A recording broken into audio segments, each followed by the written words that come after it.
Hello everybody and welcome to the first video in our series of videos on political developments in Ireland in the 20th century.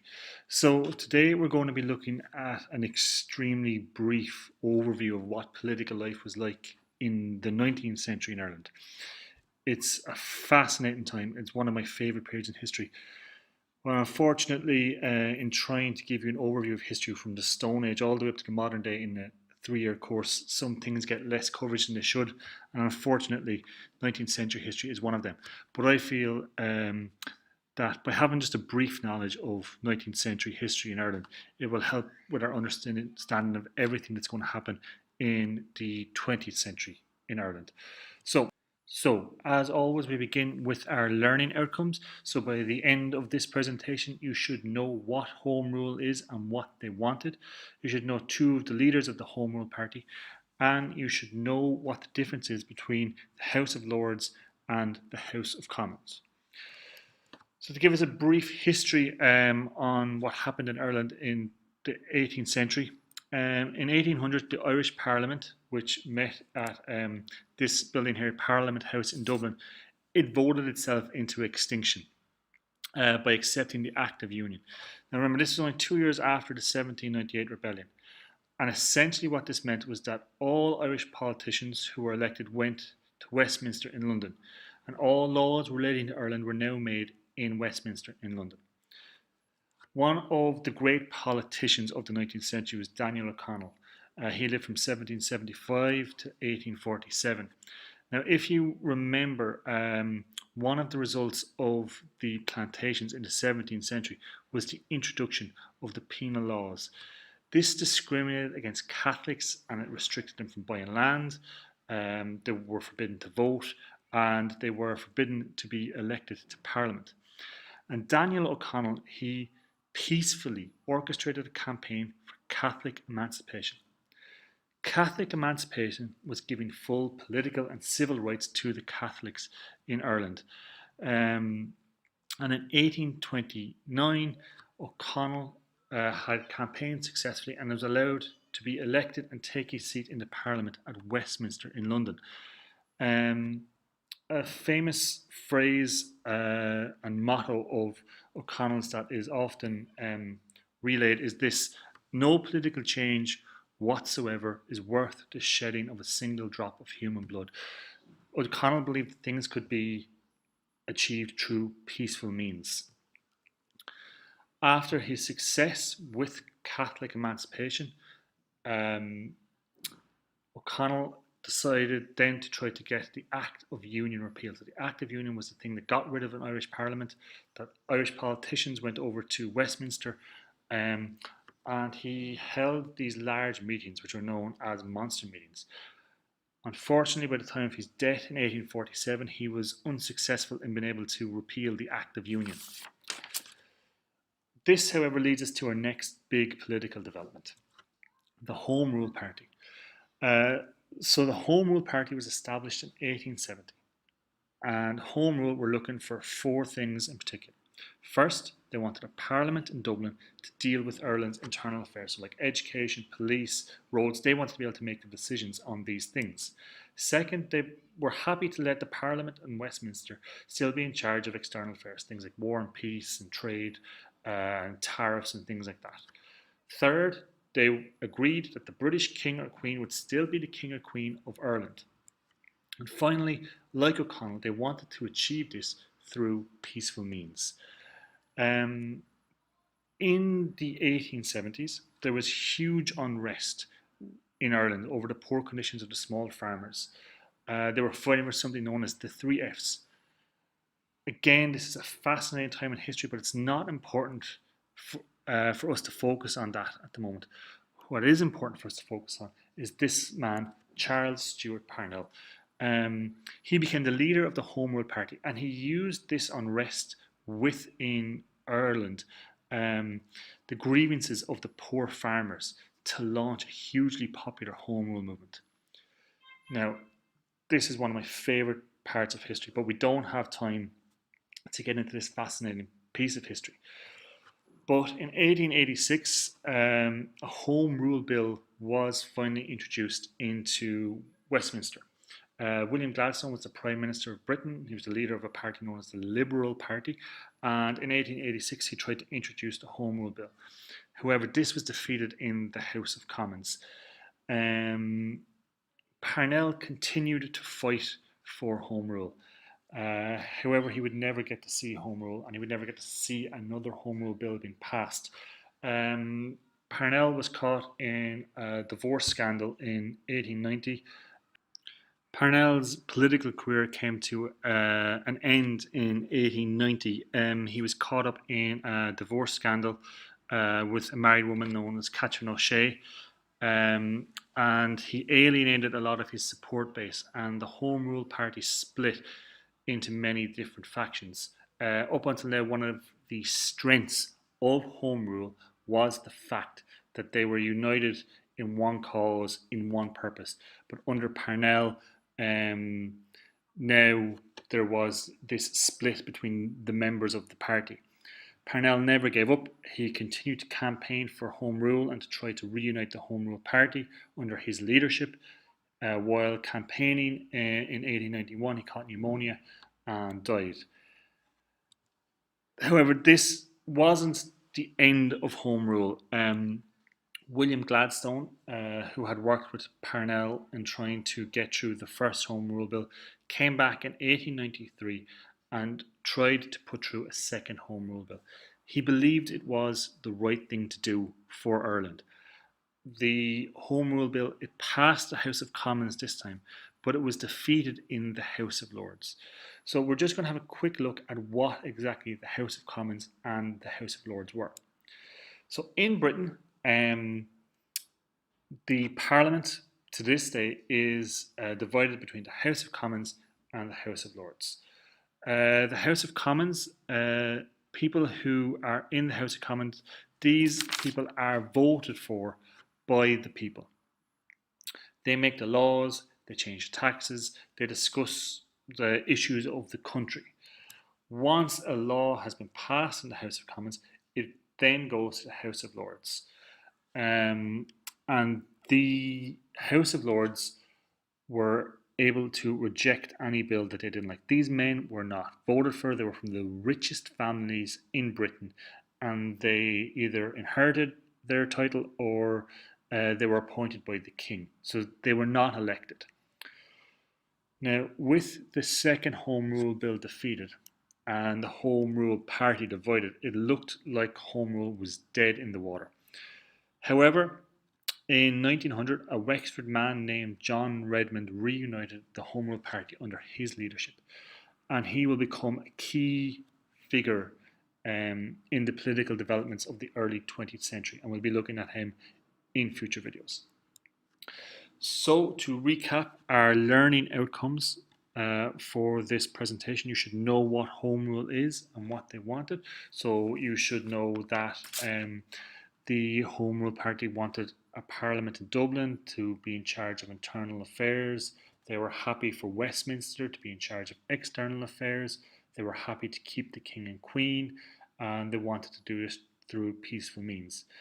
Two of the leaders of the Home Rule Party, you should know Charles Stewart Parnell was one of the leaders, and you should know that John Redmond became the leader in 1900. And you should also know what the differences were between the House of Lords and the House of Commons. So mainly that the House of Lords were not elected, they were appointed, or they were given the title from their forefathers, whereas the House of Commons, these men were elected. To finish off, just hopefully give you something to consider for class, our next class. I'd like you to think about Daniel O'Connell's quote, that no political change is worth the shedding of a single drop of human blood. And I want you to think, is this right? And if it is, why or why not? And we can discuss it in our next class. Thanks for watching. Hello everybody, and welcome to the second video in our series of videos on political developments in Ireland in the 20th century. So in our last video we looked at what the political developments in the 19th century were, and today we are going to look at the revolutionary developments in the 19th century. And we're going to do a little bit on the founding of the Sinn Féin party. Again, this is just a brief overview, a very interesting time period. It doesn't really do the revolutionary movements of the 19th century justice, but I'm just trying to give you guys a rough feel for what this time period was all about. So from this video, what I would like you guys to take is I would like you guys to know the revolutionary origins of the IRB. I would like you guys to know what the IRB wanted to achieve. And finally, I want you guys to know who founded Sinn Féin and what Sinn Féin wanted to achieve.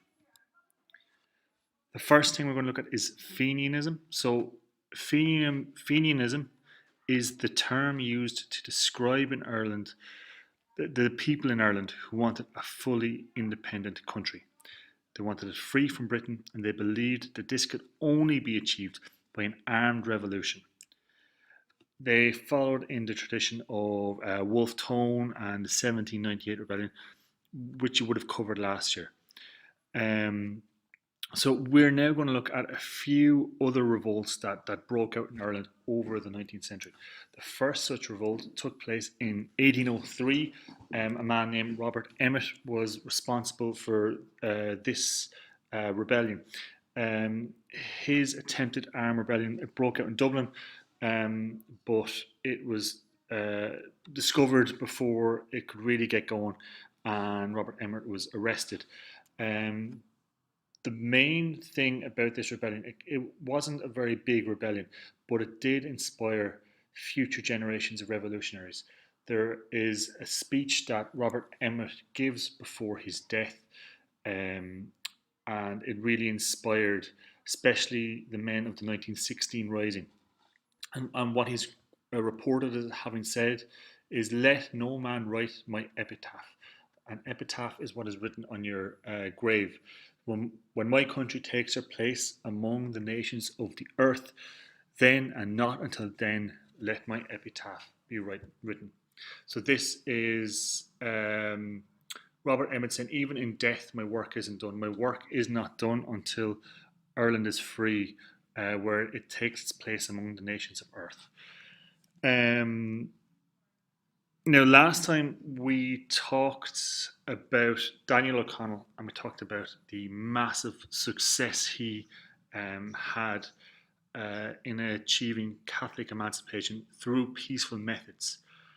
But towards the end of his career, there were younger people within this organisation he'd built up who began to believe that Ireland would have to fight for their freedom, because Britain, they weren't supporting or considering the calls for the repeal of the Act of Union. Remember, this Act of Union is the piece of legislation that got rid of the Irish Parliament, and all Irish politicians had to go over to Westminster, and there was no representatives in Ireland.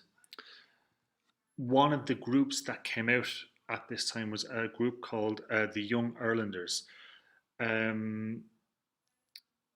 They believed that we couldn't get our freedom through O'Connell's peaceful means. And in 1848, they again tried to launch a rebellion, the Young Irelander Rebellion, it is known as. Again, it was a very low-grade rebellion that wasn't particularly successful. Now, 1848 is known in history as the great year of revolution in Europe. Revolutions broke out all over Europe in this country, some successful, some less so. But revolutions broke out in over 40 countries or territories around Europe at this time. Some of the reasons that these revolutions broke out would have been people being displaced by the Industrial Revolution, which you would have studied last year, and from food shortages caused by the potato blight. Now, Ireland was the worst affected by this potato blight, and 1847 was probably the height of the bleakness in the potato famine. You guys, again, would have studied this last year, would have an understanding, but the potato famine wasn't just in Ireland. It did the most damage in Ireland, but it affected many other parts of Europe. So the Young Irelander Rebellion was a failure. However, the men who attempted the rebellion, they founded this group known as the Irish Republican Brotherhood in 1858. Now, this was a secret organisation, much in the way that Wolfe Tone and the United Irishmen became a secret organisation after they were sent underground uh, after 1891.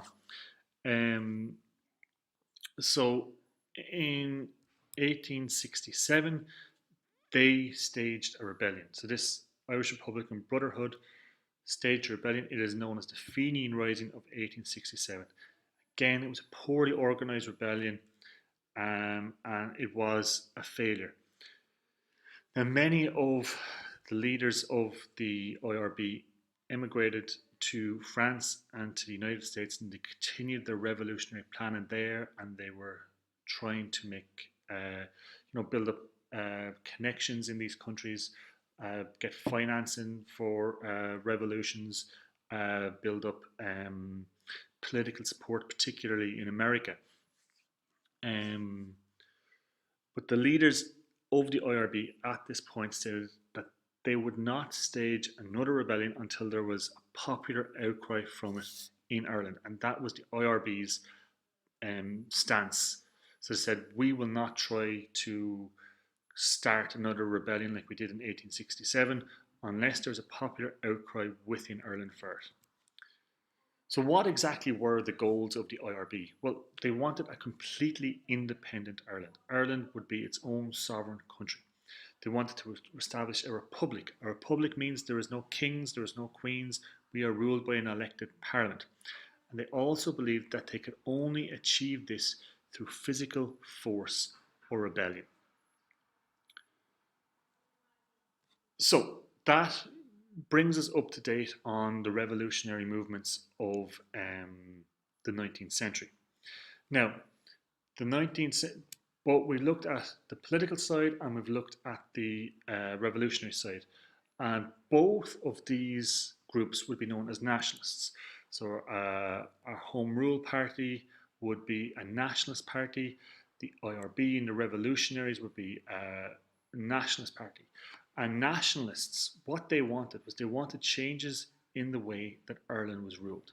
They wanted self-government with a parliament in Dublin. They wanted to achieve it through different methods, but they both wanted the same thing. Now, throw into that, there is another party that comes up, and this is known as Sinn Féin.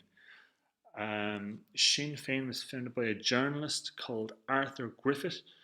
Sinn Féin was founded by a journalist called Arthur Griffith. He lived from 1871 to 1922. Griffith was kind of known as somewhat of an eccentric thinker around Dublin. He was a bit of a troublemaker. A real good example of what kind of a troublemaker he was during World War One. A lot of newspapers would have been suppressed and censored, and they wouldn't have been allowed to publish anything that was deemed to be negative against the king or recruitment of soldiers. Um, so all newspaper articles had to be approved before they could be published. And Griffith set up this newspaper called Scissors and Paste, probably a prelude to copy and paste, where he used to take articles that had been approved in different newspapers and he used to put them beside each other to show the kind of contradictions in what people were being told, to expose untruths or what we might today call fake news. So he was quite a clever journalist, quite a clever politician. But what made Sinn Féin different from the Home Rule Party or from the IRB? Well, Griffith wanted a dual monarchy, like they had in in the Austro-Hungarian Empire. So, dual monarchy would be that the King of England would also be the King of Ireland, but it would be a separate thing. We would have our own parliament, but the king would still be the king of both countries. He wanted One of the main things Griffith wanted was he wanted Ireland to be in charge of its own trade and tariffs, just so that it could develop its own industry. We'll talk next time about the industry in Ulster, but primarily Ireland as a country was quite undeveloped in industry, whereas a lot of other countries were going through the Industrial Revolution. We were quite underdeveloped. Um, Another big thing that Griffith believed was he believed that he could achieve his goals through a thing called parliamentary abstention. So this is simply, he said, we will refuse to go to Westminster when we are elected, and we will set up our own parliament in Dublin, and they won't stop us. Essentially, that is what Griffith's ideas were. Now, this party was not very popular, and it will not become popular until after 1916, and it will have nothing to do with Arthur Griffith. It will be just kind of blind luck. So, again, to recount our learning outcomes for today. So, first of all, you should know the revolutionary origins of the IRB. You should know that it was founded in 1858. There was the Fenian Rebellion, and that they would have been inspired by people like Robert Emmet and the Young Irelanders. You should know what the IRB wanted to achieve. So you should know that they wanted complete independence from Britain, they wanted to establish a republic, and that they believed they could only achieve this through physical force or rebellion. Finally, know who founded Sinn Féin and what they wanted to achieve. So Arthur Griffith founded Sinn Féin. He wanted to set up a dual monarchy. He wanted control of trade to develop Irish industry, and he wanted parliamentary abstention. So that was not for politicians, just simply not to go to Westminster and set up our own parliament. Okay, hope you enjoyed the video. Thanks for watching. Hello everybody, and welcome to the third video in our series of videos on political developments in Ireland in the 20th century. So in our previous videos we looked at all the groups that we would have called nationalists. So nationalists, that's people who wanted Ireland to have its own parliament in Dublin and to be self-governed. But today what we're going to be looking at is we're going to look at the British political system, and we're going to look at those people in Ireland who were opposed to the nationalist aims. These people were known as the Unionists. As always, we begin with our learning outcomes. The first learning outcome, you should know the two political parties in the British political system. Second learning outcome, you should know what the term Unionist means. And our third learning outcome is you should know two reasons why Unionists wanted to stay in the Union. So in Britain, there are two houses of Parliament. The first is known as the House of Commons. The politicians who work in the House of Commons are elected by the people. They're only men voted at this point because women hadn't won the right to vote yet. So there would be a local election, and you would vote for somebody in your own area or constituency, and they would represent you in the House of Commons. Politicians in the House of Commons, they would be responsible for introducing laws, for changing taxes, and for discussing issues related to the country. The second house was known as the House of Lords. These people were not elected. They were either appointed to the House by the King, or they were handed the title down by their father. The House of Lords had the power to stop any law that they didn't like, just like they did with the second Home Rule Bill. So now, in England, at the time, there are two major political parties also. These two groups had different views on how the country should be run. The first group we're going to look at is the Conservative Party. So the Conservatives are generally concerned with keeping things the way they were. They didn't want any large-scale changes.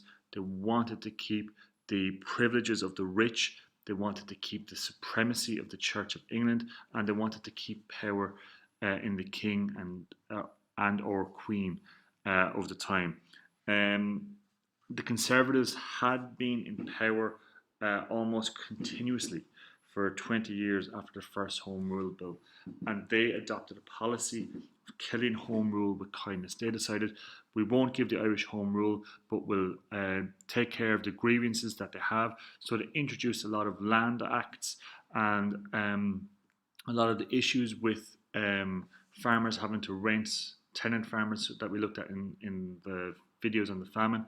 A lot of those issues were taken care of by this Conservative government who wanted to keep Ireland in the Union and not give the Home Rule Party a leg to stand on.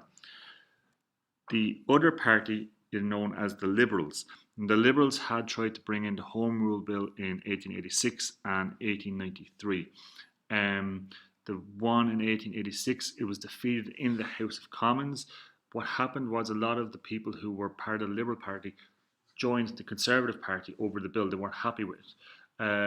So the Liberals lost a lot of support after 1886. So they abandoned some of the old policies and they became more aware of the social problems in the country.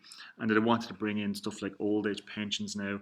They wanted to bring in job placement organisations and worker compensations if someone was sick.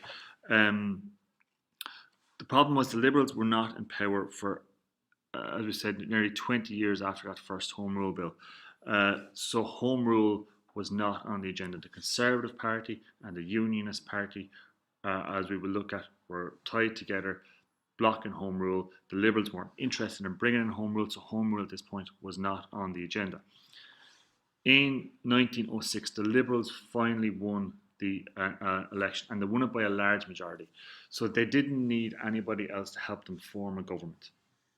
They didn't want to introduce Home Rule because that had they had so many other things that they wanted to introduce, so many other bills and laws they wanted to introduce, and it didn't want to cause disunity in the party by introducing Home Rule because this had divided the party before. So the Home Rule Party, which was now under the leadership of John Redmond, was still kind of out in the dark. However, this new policy of trying to introduce social reform is going to bring the Liberals into conflict with the House of Lords, which in turn is going to lead to the Home Rule crisis we'll be looking at next week in 1912. Now, we are going to look at another important player in the Irish question, and that is the Unionists. So the Unionists wanted to retain the Act of Union. You remember the Act of Union was where the Irish Parliament was got rid of, Irish politicians were elected and went to sit in Westminster. So the Unionist Party was founded in 1891 as an attempt to counter the Home Rule Party. Remember, there was a second Home Rule Bill that Gladstone brought in 1893. So the Unionist Party wanted to make sure that didn't happen. They became allies with the Conservative government, and the Conservative Party became known as the Conservative and Unionist Party. And even though the Home Rule Party split in 1891, people wanted to keep the union with Britain, and they were determined to become a unified party to fight for what they wanted. So even though Home Rule seemed to be dead after the second Home Rule Bill, the Unionists wanted to keep an organised party. So what exactly did the Unionists want? They wanted the Parliament at Westminster to continue to make laws for Ireland, and they wanted the British to continue to have representatives in Dublin. So what I mean by that is that the representatives in Ireland, the King and the Queen had a representative of Ireland, and that was known as the Lieutenant, Lord Lieutenant, or the Viceroy. And the British Parliament had a representative in Ireland, and he was known as the Chief Secretary. The Lord Lieutenant would mainly have been kind of like a figurehead, much like the King or Queen, whereas the Chief Secretary was in charge of all the local government within Ireland. So they wanted the King and Queen and the British Parliament to keep their representatives based in Dublin. So the question is, why did the Unionists want the Union? Why did they want to stay linked to the Parliament in Westminster? One of the big things was that many of the supporters of the Unionist Party were Protestant, and they were afraid that if Home Rule was granted, the new Dublin Parliament would discriminate against Protestants because they were only 25% of the population of the country, whereas if they were in the bigger whole of the United Kingdom, then Protestants make up the majority of the population, whereas Catholics are a minority. So they didn't want to become the minority group. They felt they were afraid they would be discriminated against. They had a saying that Home Rule is Rome Rule, referring to the Pope in Rome. So that was one of the big issues. Another big issue was Unionists they had their strongest support up in this section of the country, in the province of Ulster, particularly Derry, Antrim, Down, and Armagh. Would have been strongly unionist counties. And this area of Ireland, it mainly traded with Britain, and it was quite an industrialized part. It was the most industrialized part of the country, so they were more prosperous. They had got success underneath the Westminster government. They had big shipbuilding industries where ships like the Titanic were made. They had a thriving linen industry. So the people in the north of Ireland got rich because of their relationship with Britain. So they were afraid that if Britain were no longer in charge of the day-to-day running of the country, that the Catholics in Dublin would kind of throw a spanner in the works and wouldn't help them to still be as prosperous. So finally, we're going to look at the leaders of the Unionist Party. So the first leader was Edward Carson. This man was born and raised in Dublin. He is a Southern Unionist. There wasn't a large portion of them, but he was a Southern Unionist. He wasn't born in Northern Ireland. He wanted to keep all of Ireland out of a home rule system. He became the leader of the Unionist Party in 1910. He was a lawyer. He was famous for having prosecuted Oscar Wilde successfully in England. That's what he was most known for, but what he became known for was becoming the leader of the Unionist Party. Another leader of the Unionist Party was James Craig. He was a wealthy Ulster businessman. He had a real talent for organisation, as we will see when he organises the demonstrations that happen. So these two men are going to be at the forefront of the Home Rule crisis that we're going to look at next time. They are the two leaders of the Unionist Party.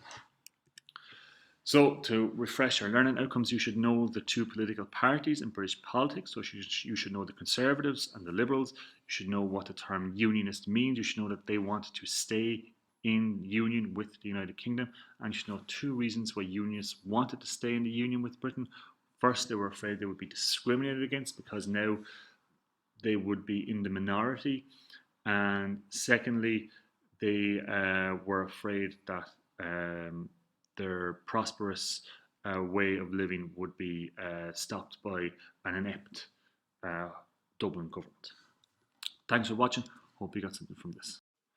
Hello everybody, and welcome to the fourth video in our series of videos on political developments in Ireland in the 20th century.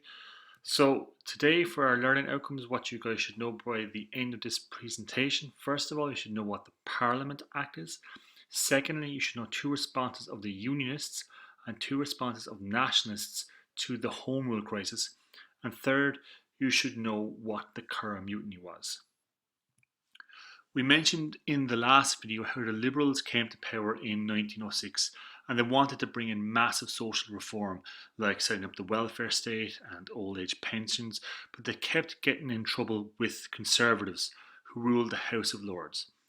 So in 1909, the House of Lords rejected the Liberals' budget, causing an election to be called in 1910. This was known as the budget crisis. This election caused the Home Rule crisis. When the votes came in, the Liberals had won 274 seats and the Conservatives and Unionists had won 272 seats. And John Redmond's Home Rule Party held the balance with 71 seats. They held another election in December of 1910, but it was essentially the same result.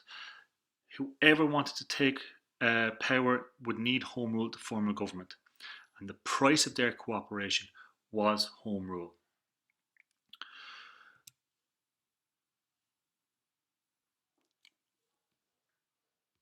Home Rule had been defeated twice in 1886 and 1893, but this time it was different because Herbert Asquith, the leader of the Liberals, passed a new act called the Parliament Act.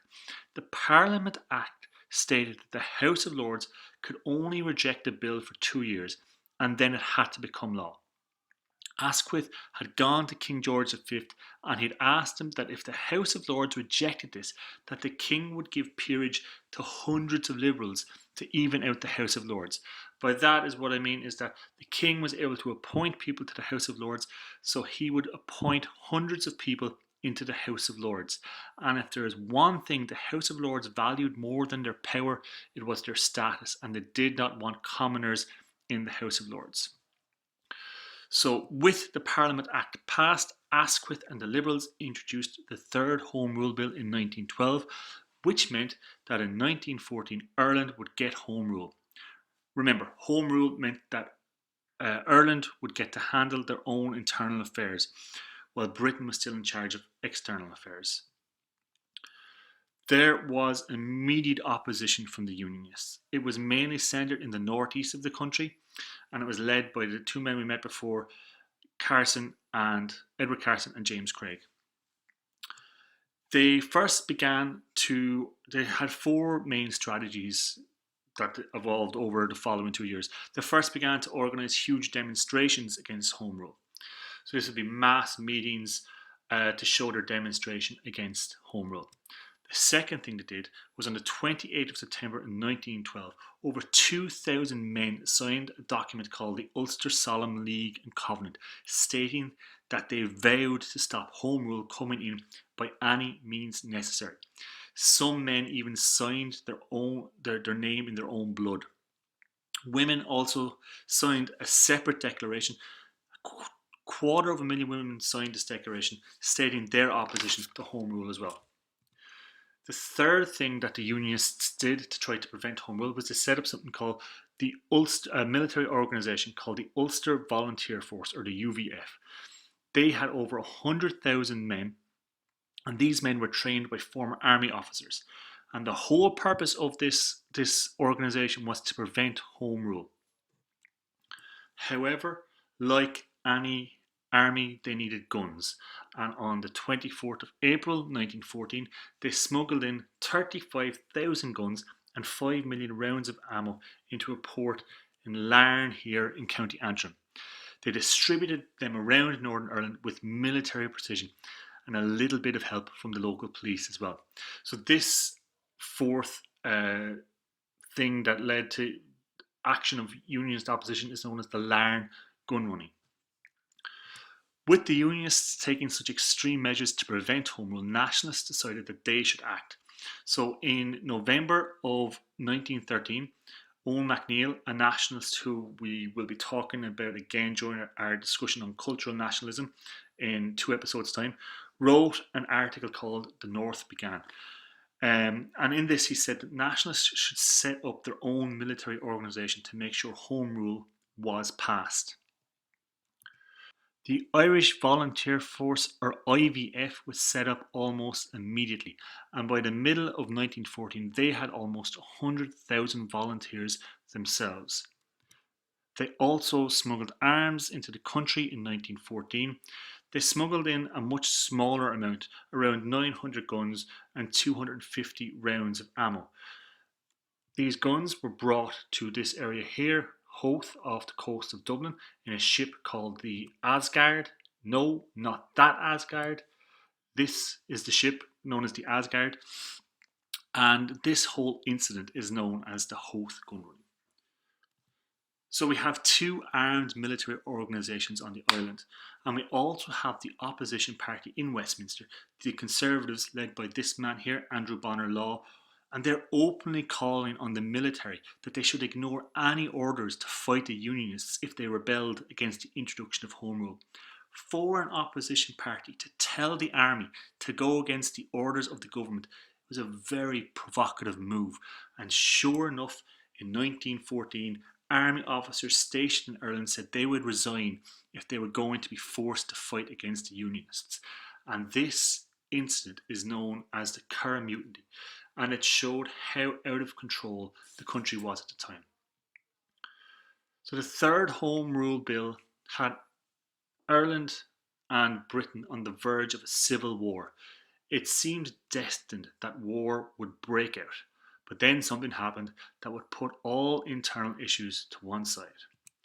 In August of 1914, World War I broke out, and all talk of civil war was put on the back burner until the threat on European soil was solved. So that brings us to the end of the presentation. So you should now know what the Parliament Act is. You should know that it is an act that limited the power of the House of Lords. You should know two responses of Unionists, which would include huge demonstrations, the Ulster Solemn League and Covenant, the setting up of the UVF, and also the Larne gun running. You should know two responses of the Nationalists to the Home Rule crisis, so the setting up of the IVF, or the Irish Volunteer Force, and the Howth gun running. You should also know what the Curragh Mutiny is, which is when officers stationed in Ireland said that they would not fight against Unionists. Hope you got something useful from the video, and thanks for watching. Hello everybody, and welcome to the 5th video in our series of videos on political developments in Ireland in the 20th century. So in our last video we looked at the introduction of the Parliament Act and the Home Rule crisis that happened after, with the Liberals and the Home Rule Party using the Parliament Act to pass the Third Home Rule Bill. So today we will look at what stopped civil war from breaking out in Ireland, and that was World War I. By the end of this presentation, your learning outcomes, you should first of all know what the Unionist and the Nationalist responses were to the outbreak of World War I. Second, you should know how and why the Irish volunteer force split. And third, you should know how many Irish served and died in World War I. As we said last week, Ireland was on the verge of civil war when World War I broke out. We won't be covering World War I in detail, but essentially there had been a number of international incidents over the previous few years in 1905, 1908 and 1911.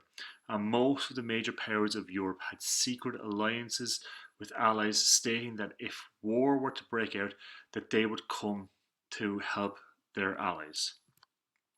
So in 1914, a man called Gavrilo Princips, a member of a secret organization in Serbia called the Black Hand, killed the Archduke of the Austrian Empire, Franz Ferdinand. And this caused a chain of events that dragged all the major powers of Europe into the most destructive war the world had ever seen. World War I lasted from July 1914 to November 1918. When the war broke out, everyone thought that it would only last for a few months. But in the end, it lasted for over 4 years and over 15 million people died. The world had never ever seen destruction on this scale before, had never seen deaths on this scale before. Over 130 countries took part in the fighting.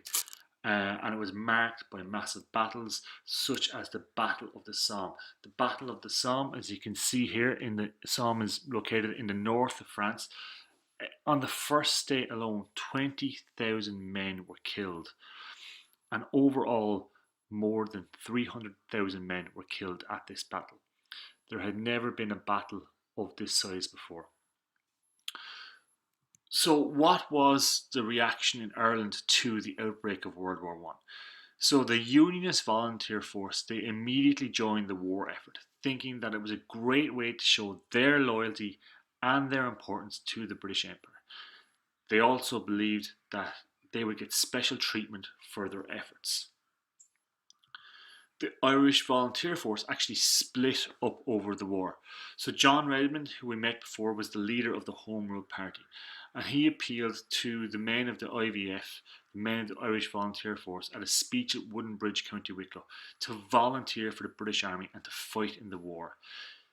They believed that if they fought in the war, they would prove their loyalty to Britain and that they were deserving of Home Rule. 110,000 of the 120,000 volunteers answered Redmond's call and joined the British Army. These 110,000 men became known as the National Volunteers. The other 10,000 Irish volunteers decided to follow their original leader, Owen MacNeill, and to stay at home and to defend Ireland.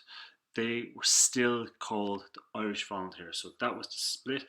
The people who went to the war were known as the National Volunteers, and the people who stayed were known as the Irish Volunteers. So over the course of the 4 years of the war, around 250,000 Irishmen fought in the British Army. They fought in horrific battles such as Somme, as we mentioned, and Ypres.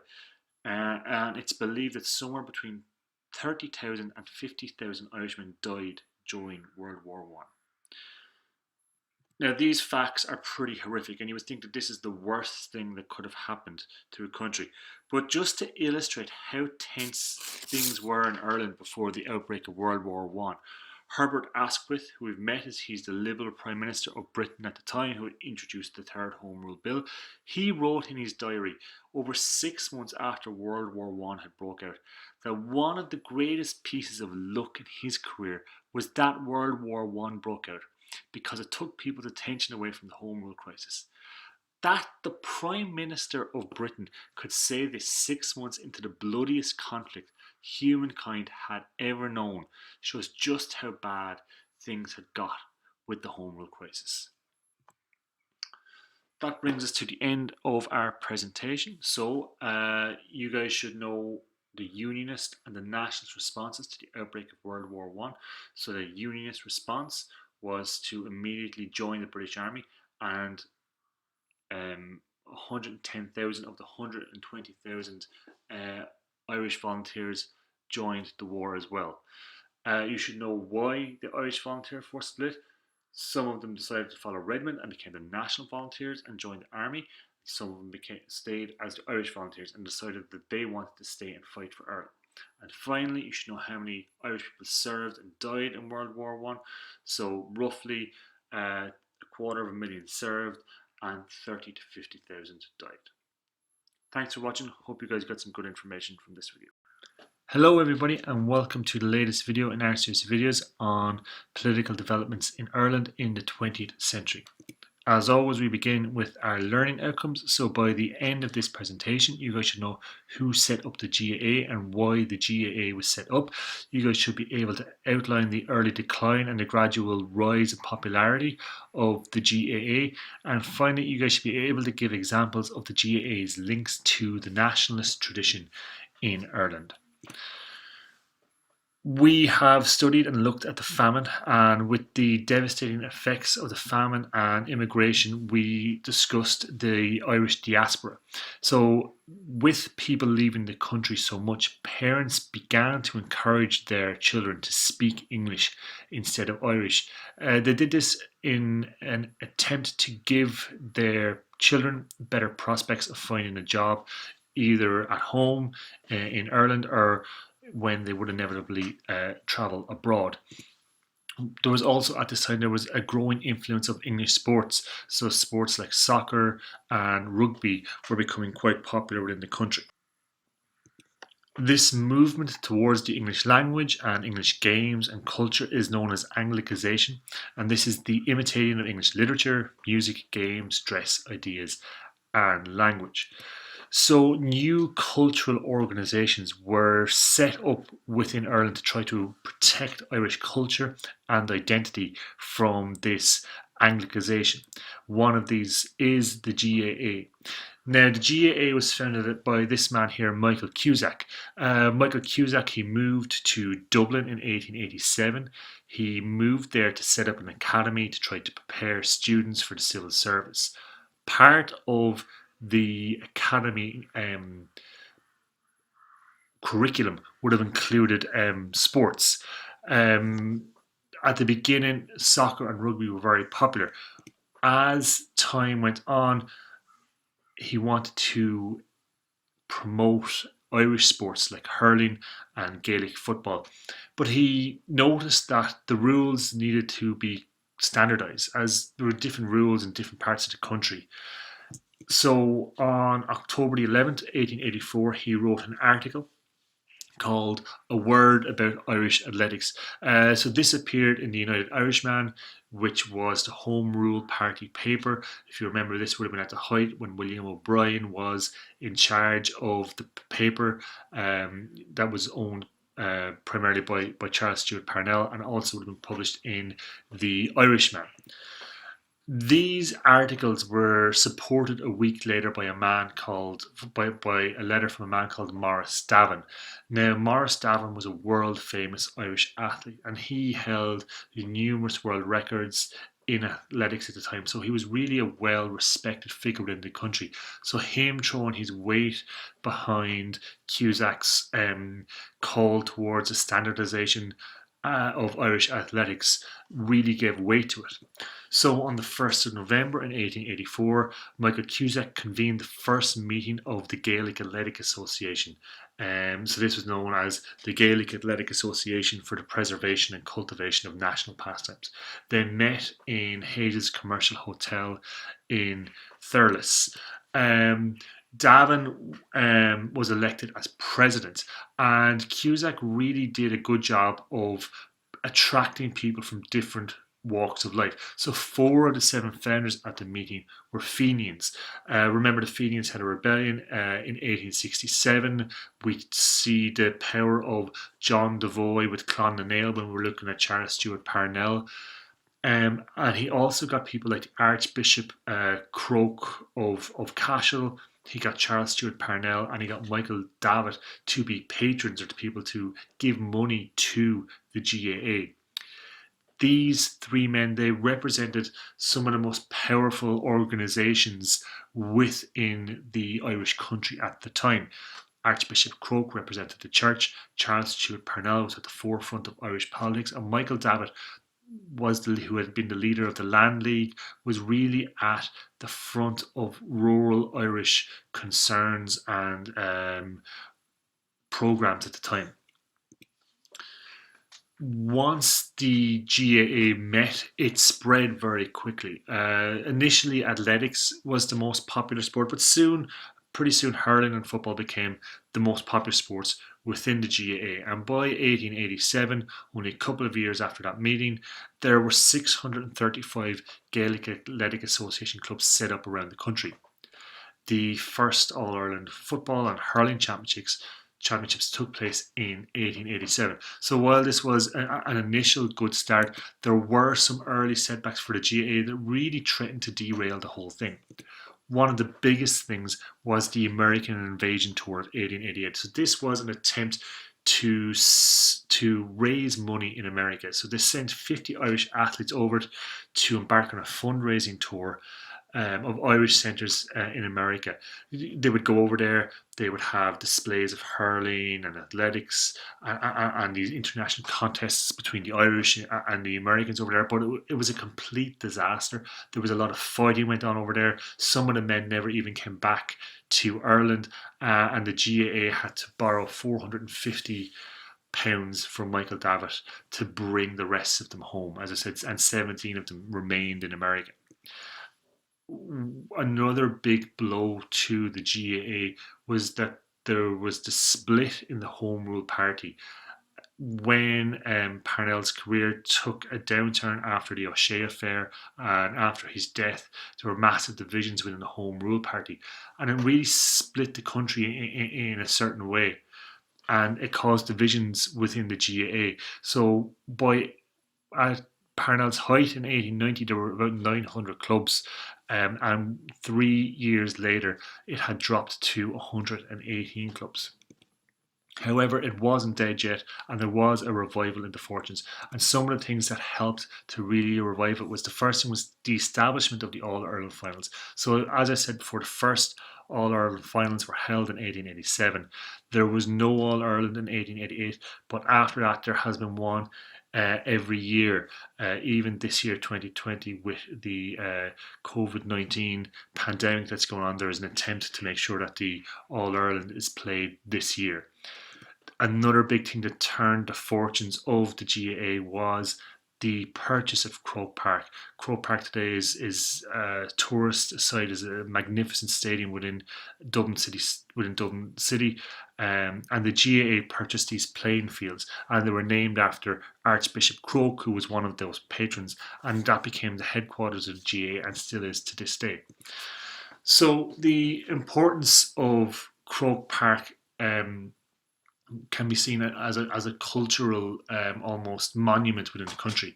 There was new stands were built, with the Hogan stand built in the 1920s, and this was named after the Tipperary player Michael Hogan, who was killed by British forces on Bloody Sunday.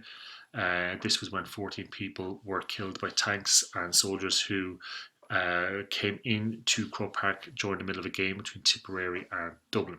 The Cusack stand, named after the founder Michael Cusack, was built in the 1930s.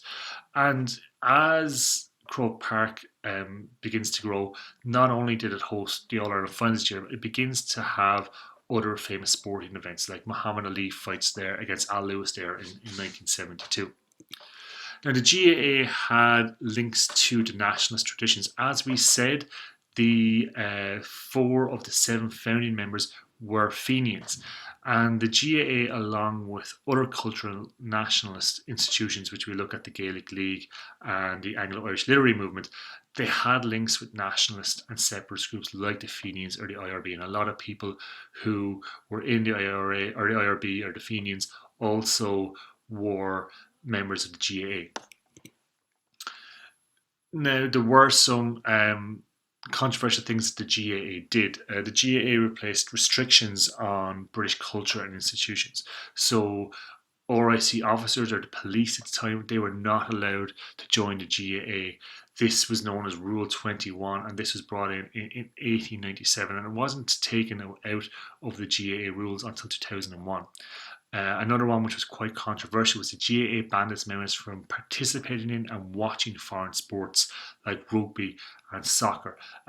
This particular rule was known as Rule 27, and this was brought in 1901, and again it was rescinded or taken back in 1971.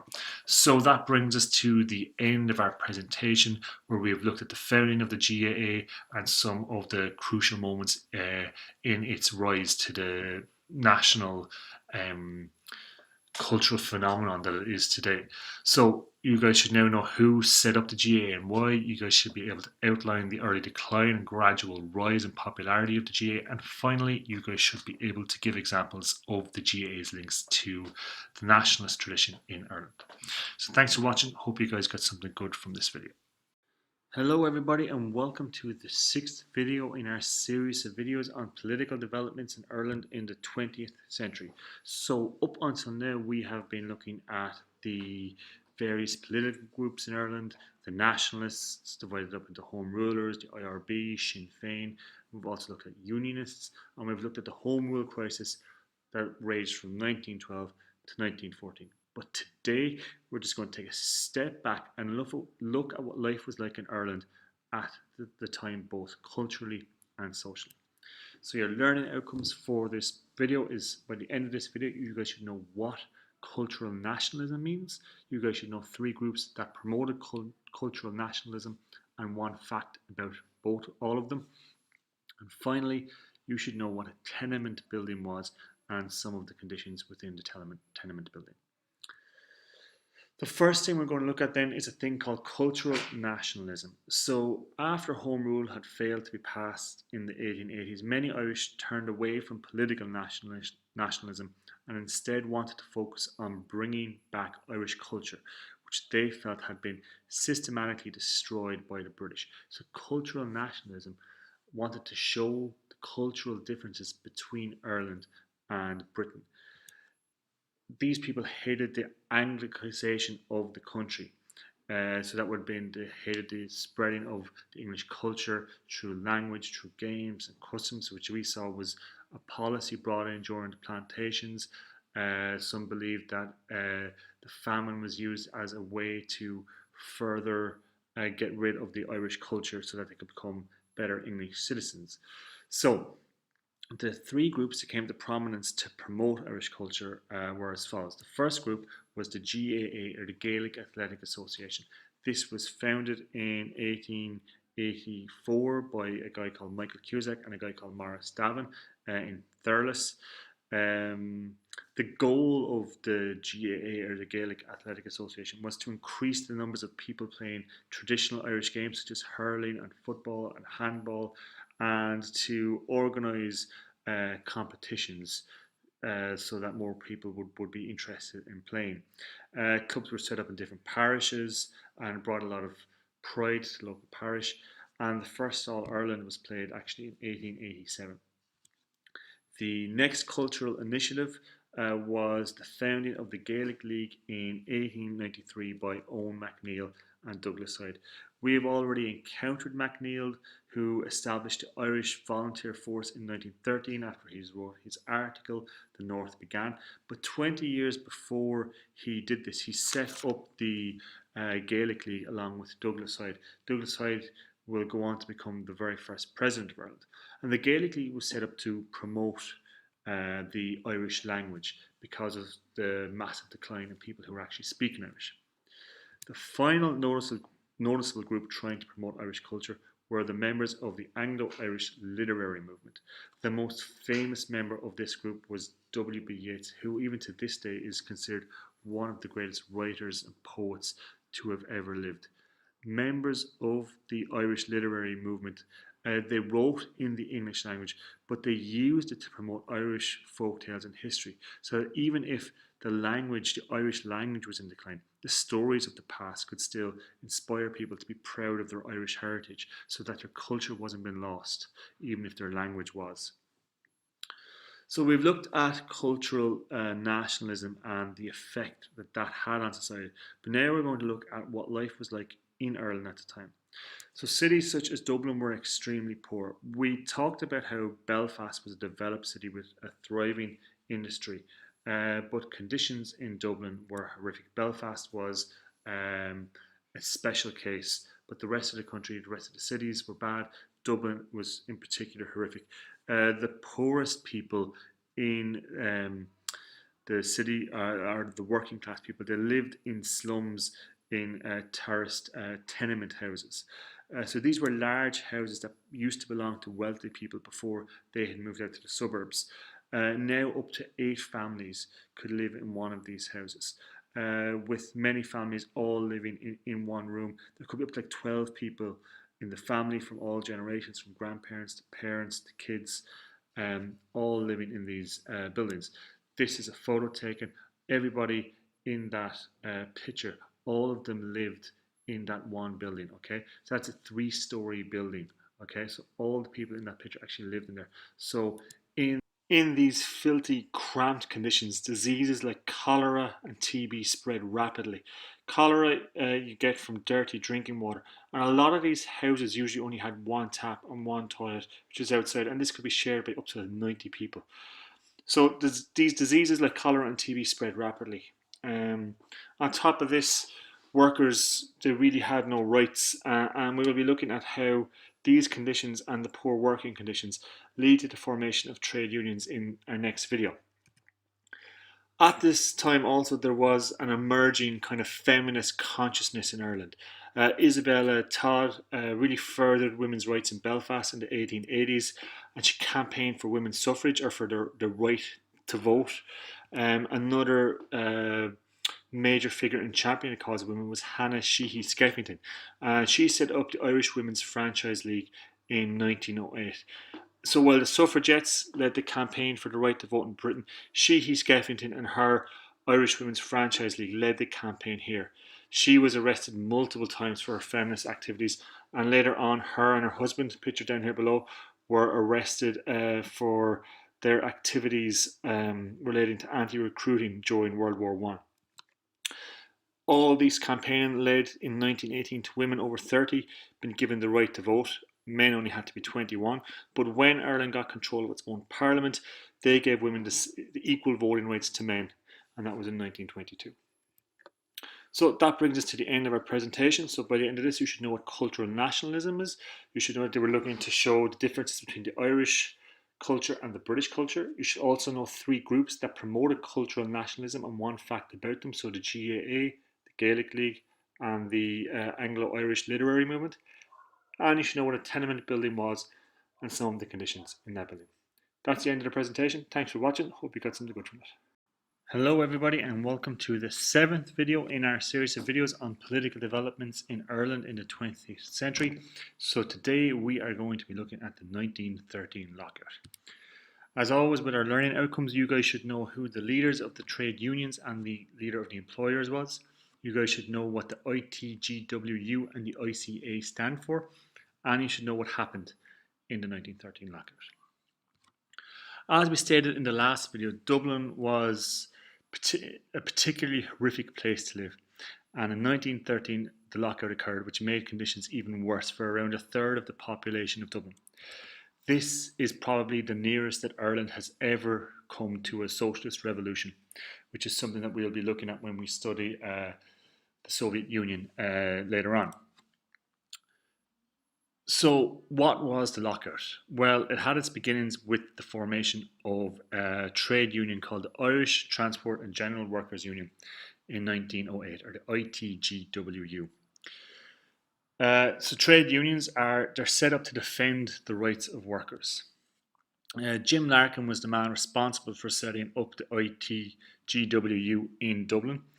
He was also known as Big Jim, and James Connolly was put in charge of the branch in Belfast. The ITGW had helped support and organise a successful strike in Wexford Town in 1911 when workers had been locked out of work or fired from their place of work in places like Pierce Engineering for being members of the trade union, the ITGWU. So the ITGW wanted better living and working conditions for workers who were unskilled.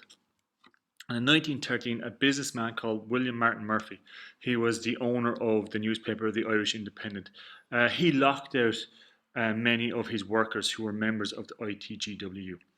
So by locking someone else, they essentially wouldn't allow anybody who was in the union into work. So union leaders called on other members of the union to support the workers of the Irish Independent, and these other workers who supported them were locked out when they went on strike. When they went on strike, the employers locked them out and refused to let them back in until they agreed to leave. So this lockout began in August of 1913, and it would last for the next 5 months. So during this time, the people who were locked out, they received absolutely no pay. There was no social welfare. There was nothing like that. If you weren't working, you weren't getting paid. And about 20,000 workers in Dublin were locked out. And it directly impacted about 100,000 people, so the families of the people who were locked out. So about a third of the population of Dublin was really affected by this lockout. The striking workers were sent food and money from trade unions in other countries, but it just wasn't enough. The workers, they really had no support from the powerful institutions in Ireland.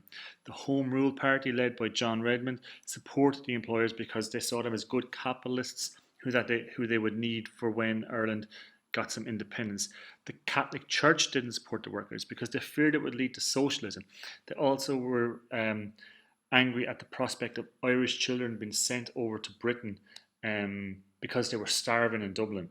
They were afraid that they would be corrupted by the teachings of the Church of England. And finally, the police took the side of the employers too. They would even go into tenement houses and knock them down in retaliation for riots that were breaking out. So in response to this police brutality, Connolly created a group known as the Irish Citizen Army, and this was set up to protect the workers. And William Michael Murphy, so the leader of the employers, he worked with other employers to blacklist the workers and make sure that the employers continued to stand their ground. Eventually, in January of 1914, the workers surrendered. They were starved, they were desperately poor, and they were defeated. They agreed to leave the ITGWU so that they could go back to work. This was a tragically sad time in Irish history, where those at the bottom of society suffered immensely.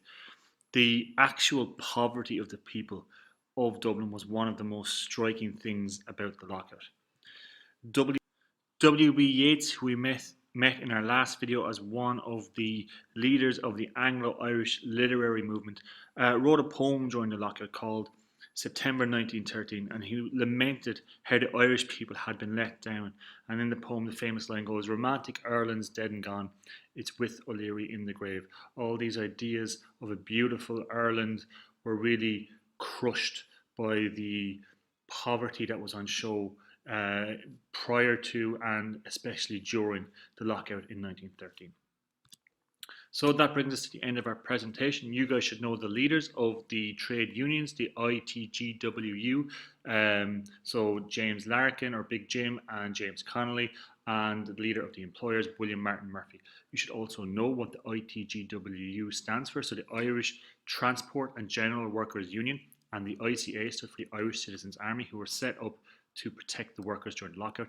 And you should know what happened in the 1913 lockout, so that it went on for 5 months, and the course of it, people who supported the strikers and people who were against the lockout. Thanks for watching. I hope you got something useful from this video. Hello everybody, and welcome to the 8th video in our series of videos on political developments in Ireland in the 20th century. Last time we looked at the 1913 lockout after the videos we had watched on the Home Rule crisis, and now we move on to the 1916 risings.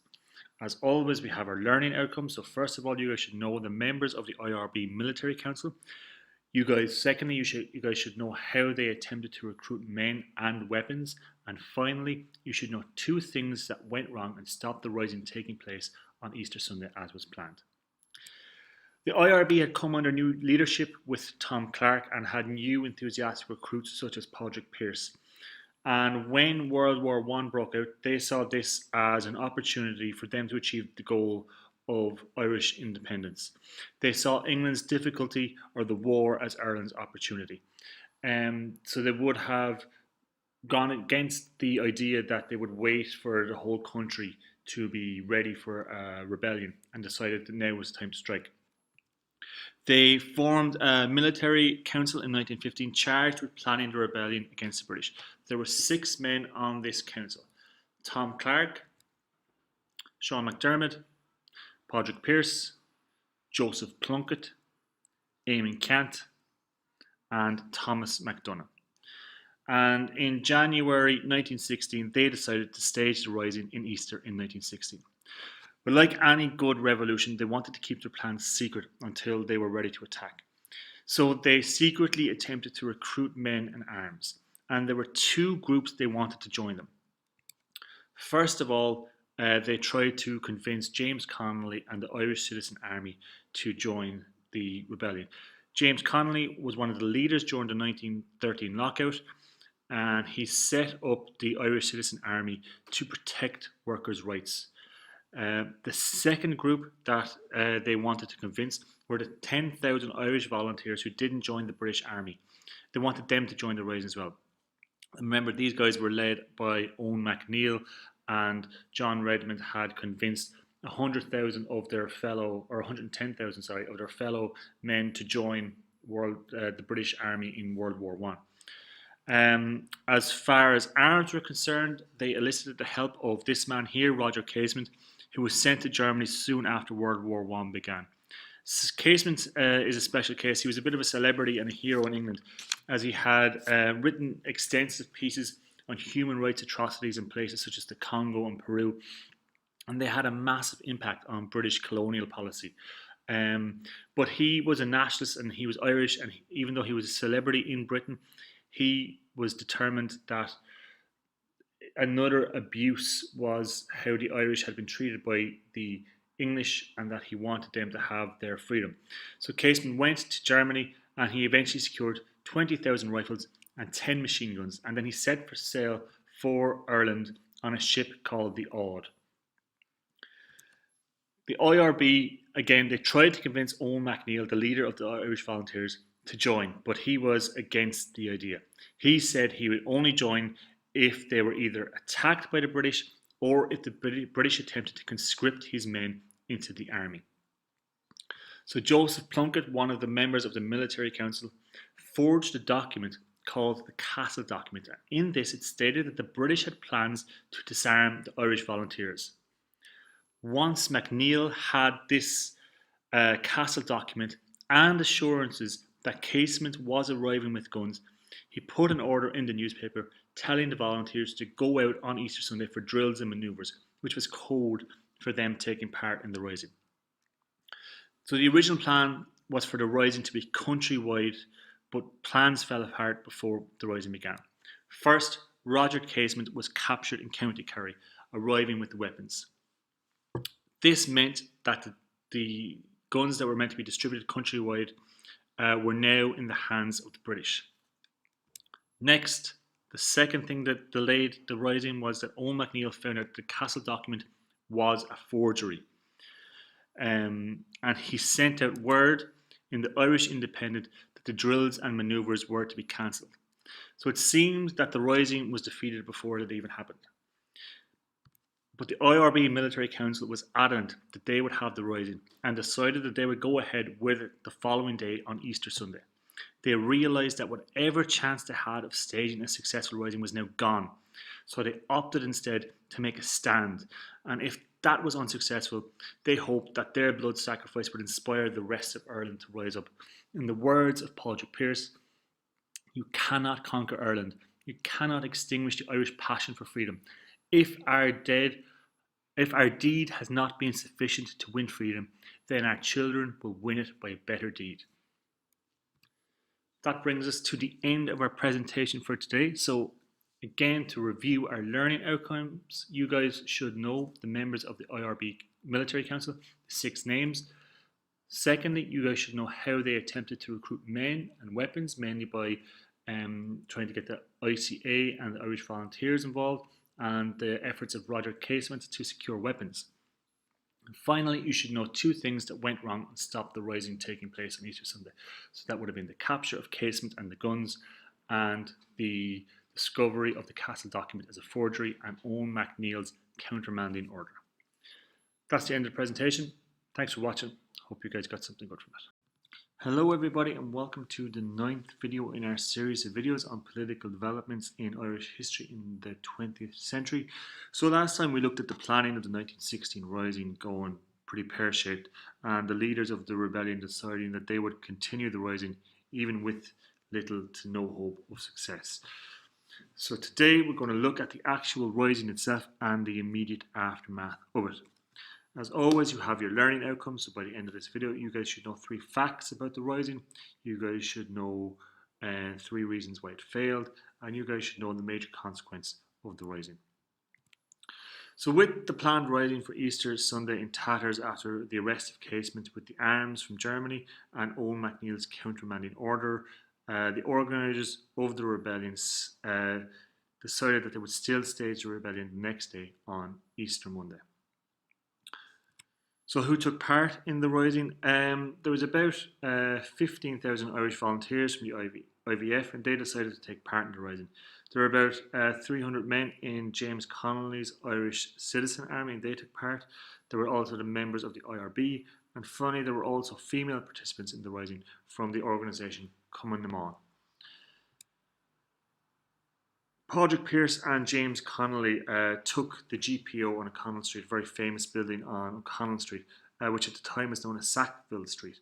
Pearse stood in front of the GPO and he read out the 1916 proclamation declaring Ireland a republic. It was signed by the 6 members of the IRB Military Council who we met before: Padraig Pearse, Tom Clark, Sean McDermott, Joseph Plunkett, Eamon Cant, Thomas MacDonagh, and also it was signed by the leader of the ICA, the man we met in the 1930 lockout, James Connolly. The crowd gathered in front of the GPO was quite bewildered and slightly confused as to what was going on. But the rebels came, they took several key sites around the city. They took the GPO, as you can see there, they took the forecourts, and they took Jacob's biscuit factory. But the main issue was not the places they took, but the places that they failed to take. They failed to take Dublin Castle, which was the British headquarters where the Chief Secretary operated from. They also failed to take Trinity, which was a really well located site, and it was also, funnily enough, for a university, it was stacked with arms. But probably the main failure was their failure to take the train lines into Dublin or the ports. So when the British started shipping troops into Dublin, they weren't impeded by the rebels. The British government was initially taken by surprise, but on Monday afternoon reinforcements were brought in from the Curragh. They weren't stopped because the train lines weren't taken, and by Wednesday extra troops arrived from England. Again, the ports were open so they could land safely, and along with the Helga gunboat, which sailed up to Liffey and began shelling the GPO. The rebels had been counting the days of the Republic.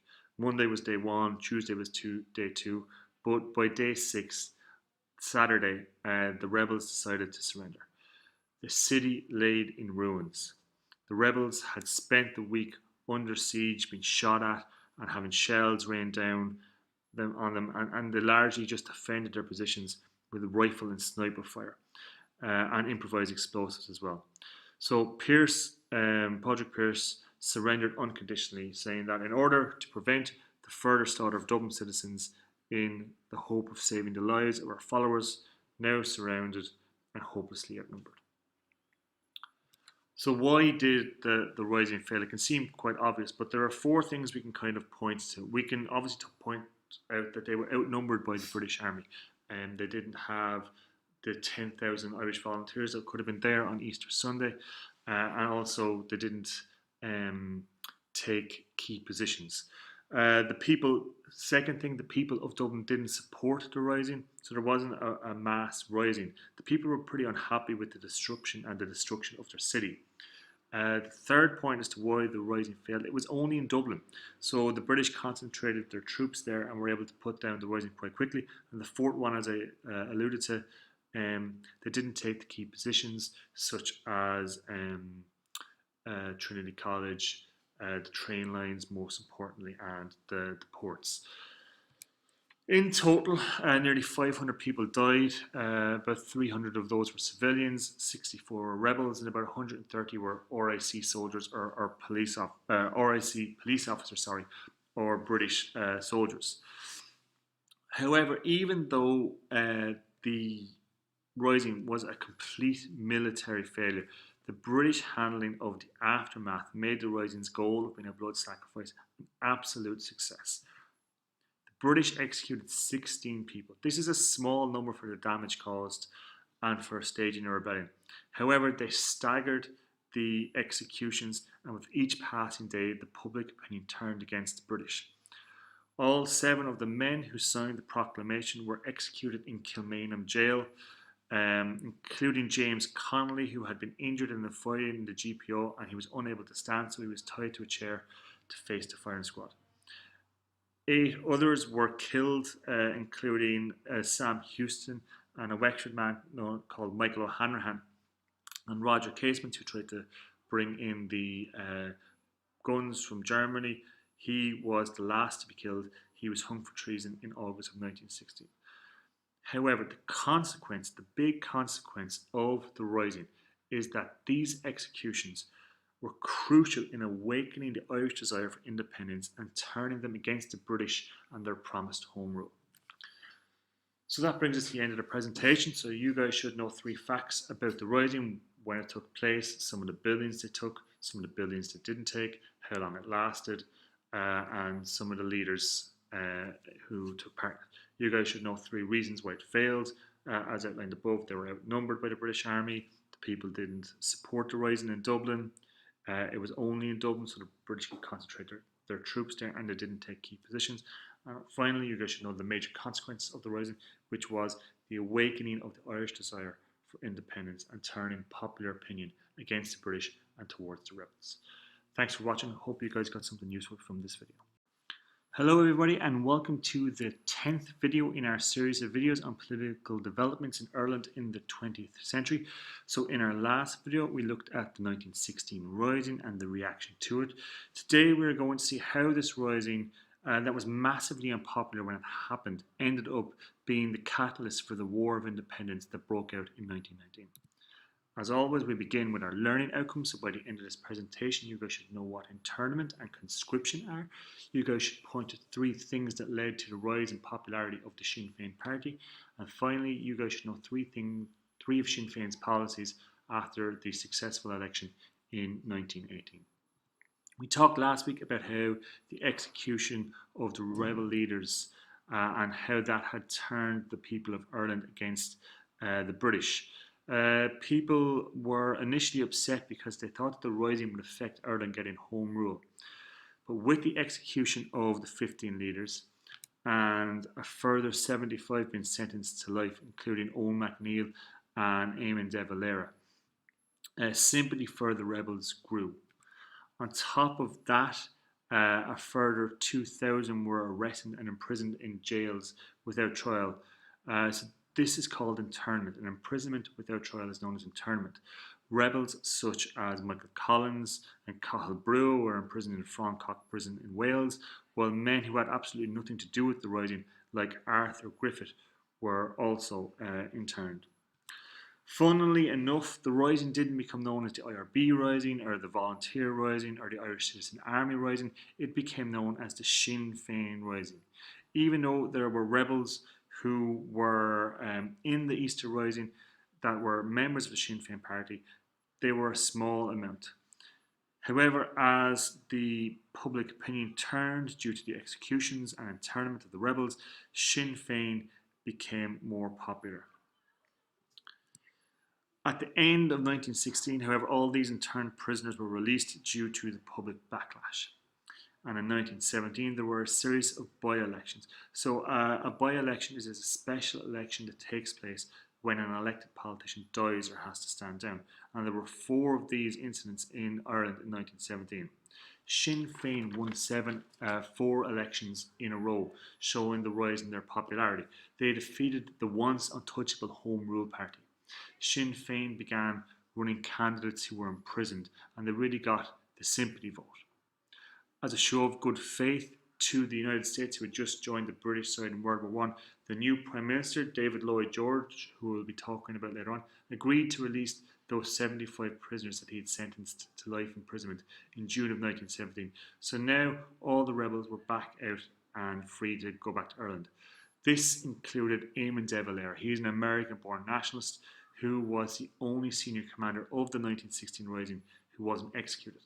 Some believe this was due to his American nationality. Arthur Griffith, who was the leader of Sinn Féin, he stepped aside to allow de Valera then to become the leader of the party of Sinn Féin. Meanwhile, Michael Collins and Cathal Brugha, who had been interned in Frongoch, began rebuilding the IRB in the background. And this was when Collins also began to build up his spy network or his contacts in the heart of the British administration in Dublin, in Dublin Castle. 2 big events occurred that further swung support behind Sinn Féin.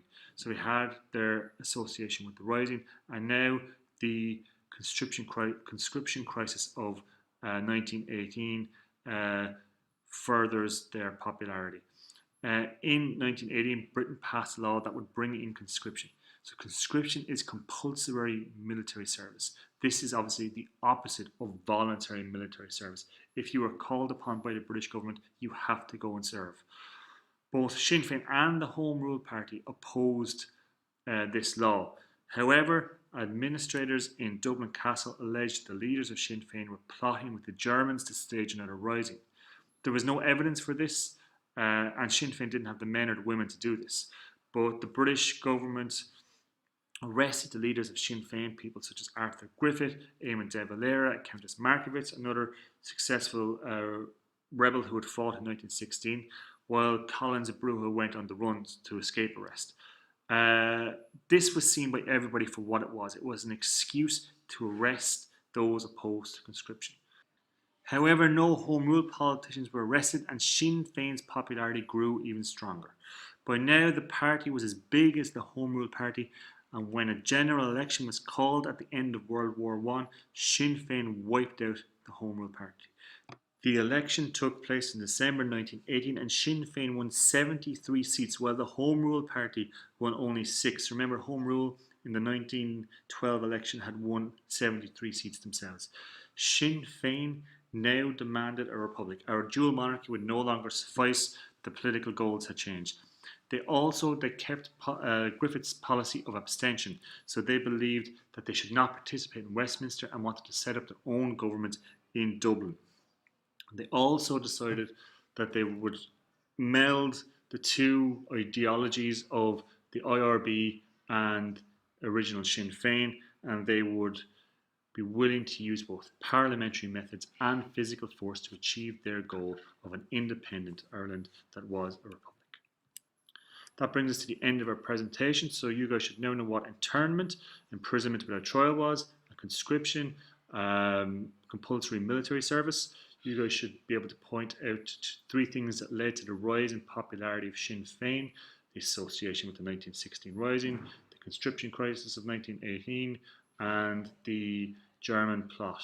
You should also know three of Sinn Féin's policies after the election of 1918. So you should know they wanted a republic, you should know they believed in abstention, and you should also know that they were willing to use both parliamentary and physical means to achieve their goals.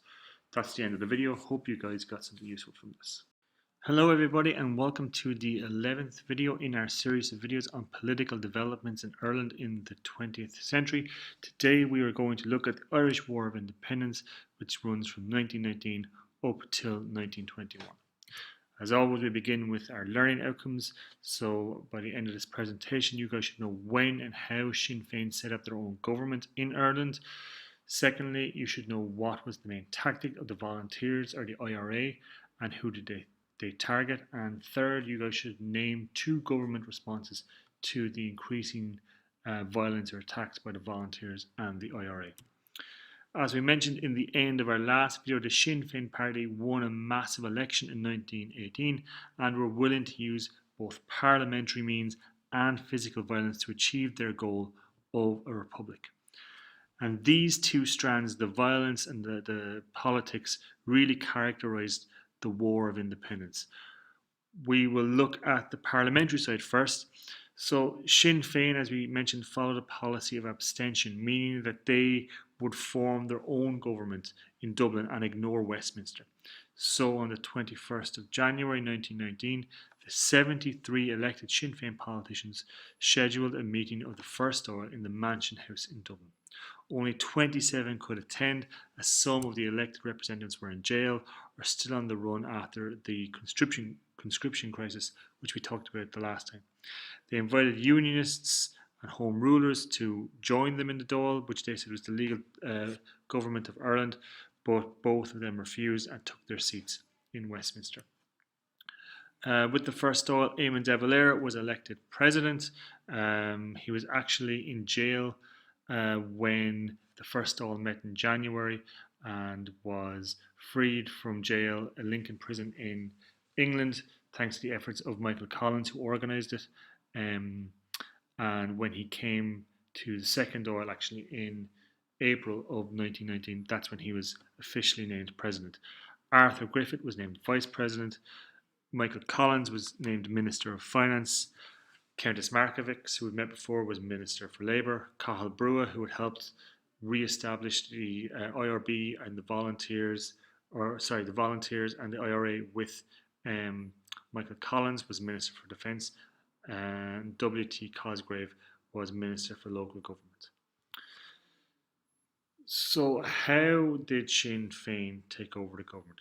What Sinn Féin did was they started to take over all government business at local levels. First of all, they ignored the British courts and set up their own courts. They set up the very first courts the first Sinn Féin courts was set up in May of 1919. They took over the running of the local government, and they were able to do these two things due to two factors. The first was that Michael Collins secured a Dáil loan to raise the government funds.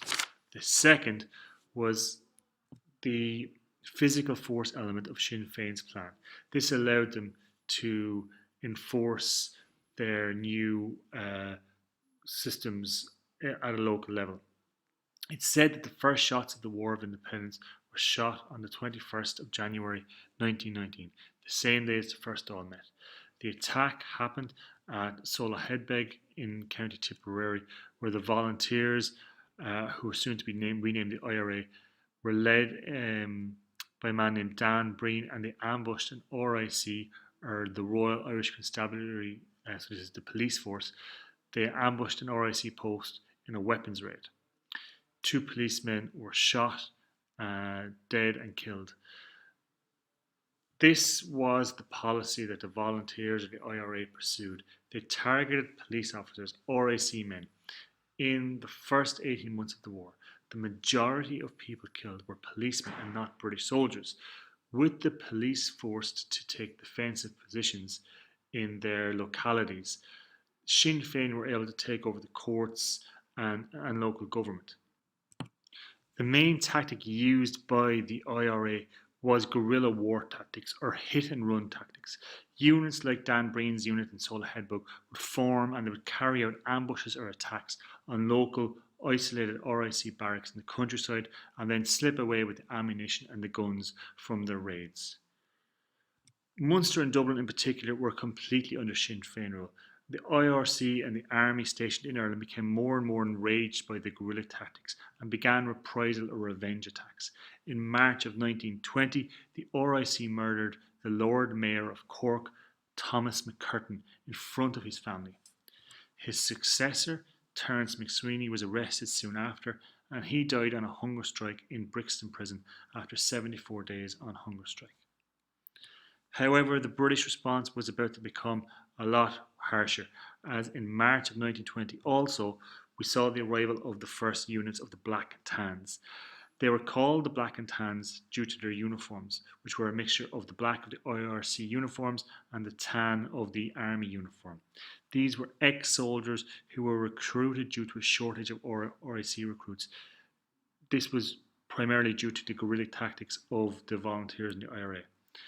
Next week we will be looking at some of the atrocities committed by the Black and Tans, and we will also be looking at the vicious, possibly even more vicious auxiliaries. These were ex-officers, so they had higher ranks than the soldiers, and these guys carried out some vicious reprisal attacks in Ireland. So that brings us to the end of our presentation.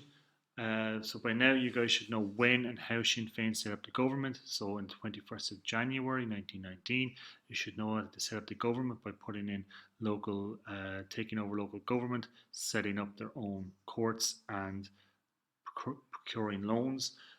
You guys should know that their main tactic of the volunteers in the IRA was guerrilla warfare or hit and run tactics, and their main target was the RIC. And you guys should name two government responses to the increasing violence. So that would be the introduction of reprisal attacks, the introduction of the Black and Tans, and the introduction of the auxiliaries. Thanks for watching. Hope you guys got something good from this video. Hello everybody, and welcome to the 13th video in our series of videos on political developments in Ireland in the 20th century. We were looking at the War of Independence and the truce that was called in July of 1921, and today we're going to look at the negotiations that took place after this truce was called.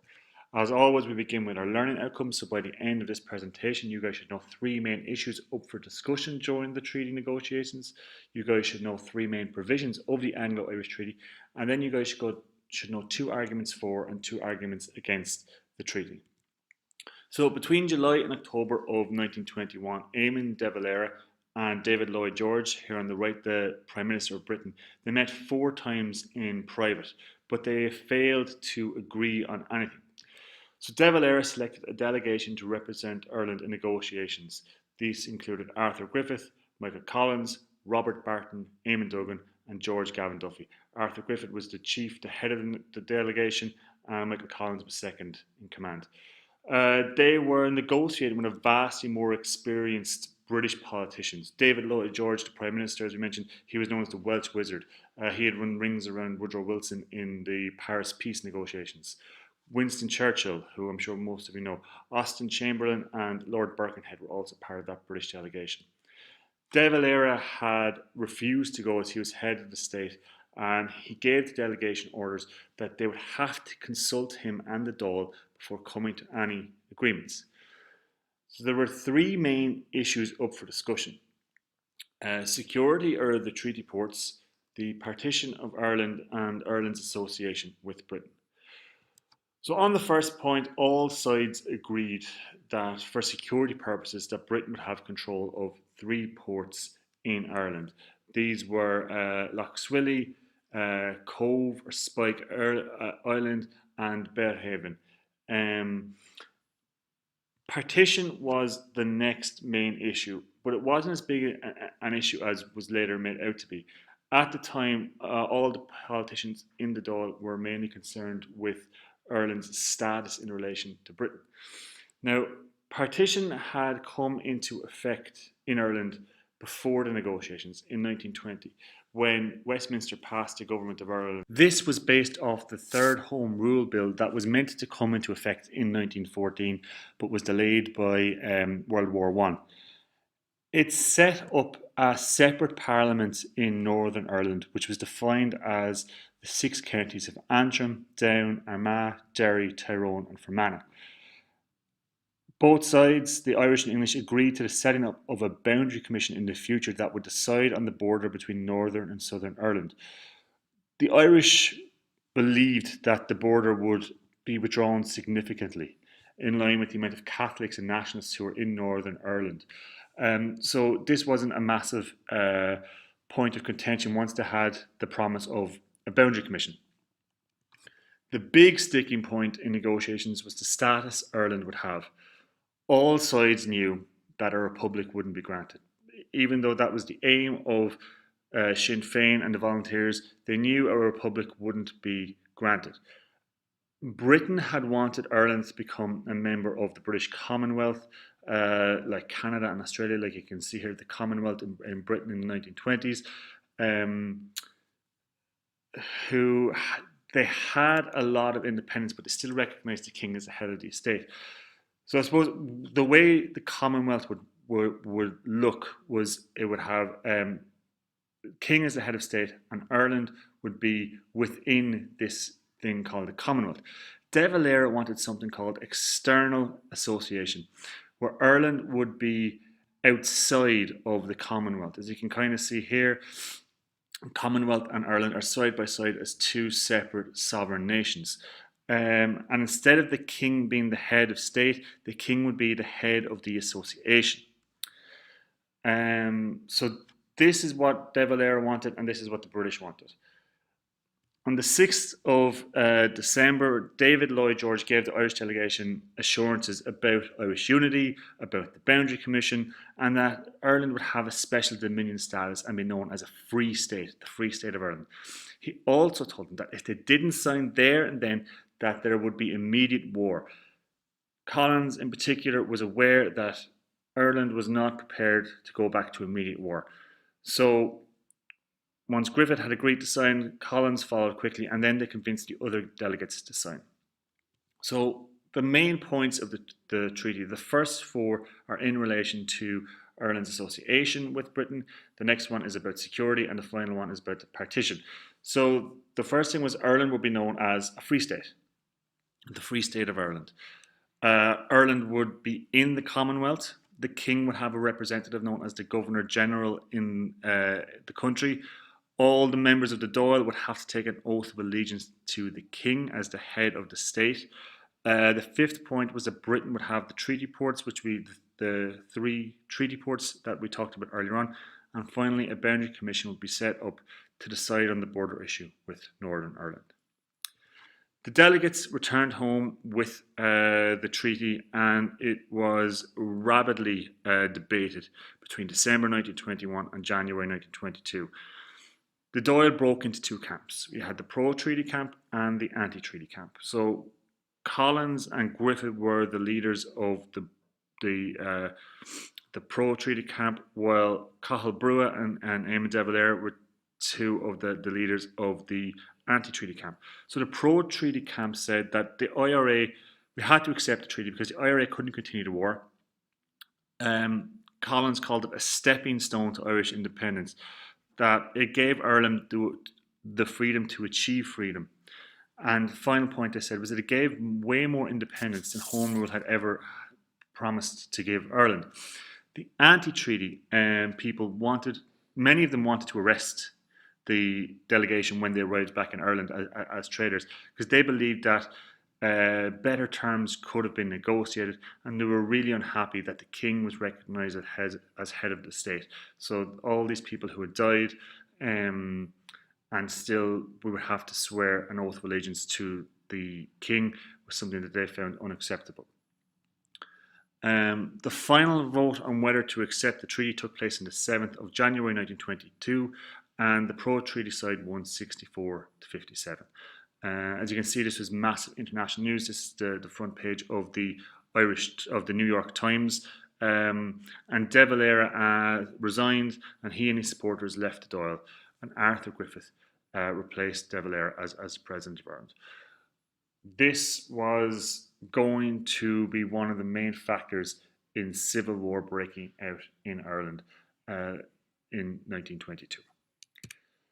So that brings us to the end of the presentation. So by now you guys should know the three main issues up for discussion during the treaty negotiations, mainly security, partition, and Ireland's association with Britain. You should know three main provisions of the Anglo-Irish Treaty, so that it was a free state, that it was inside the Commonwealth, the treaty ports, the Boundary Commission, the Oath of Allegiance, and the Governor General. And finally, you guys should know two arguments for and two arguments against the treaty. So arguments for, that the IRA couldn't continue the war. It gave Ireland freedom to achieve freedom, and it gave Ireland more independence than Home Rule. And arguments against, that the better terms could have been negotiated, and that they weren't happy that the king was recognised as head of state. That's the end of the presentation. Hope you guys got something useful from it. Hello everybody, and welcome to the 14th video in our series of videos on political developments in Ireland in the 20th century. Last time we looked at the treaty negotiations and the split it caused in the Dáil. So today we are going to look at how that split led to a civil war that tore sections of the country apart for the best part of a year. As always, we begin with our learning outcomes. So by the end of this presentation, you guys should know two events that happened prior to the outbreak of the Civil War and helped spark the Civil War. You guys should know the three phases of fighting in the war. And finally, you guys should know how the war ended and two consequences of the war. So not only did the politicians split over the treaty, but the Irish Republican Army, or the IRA, also split into pro and anti-treaty factions.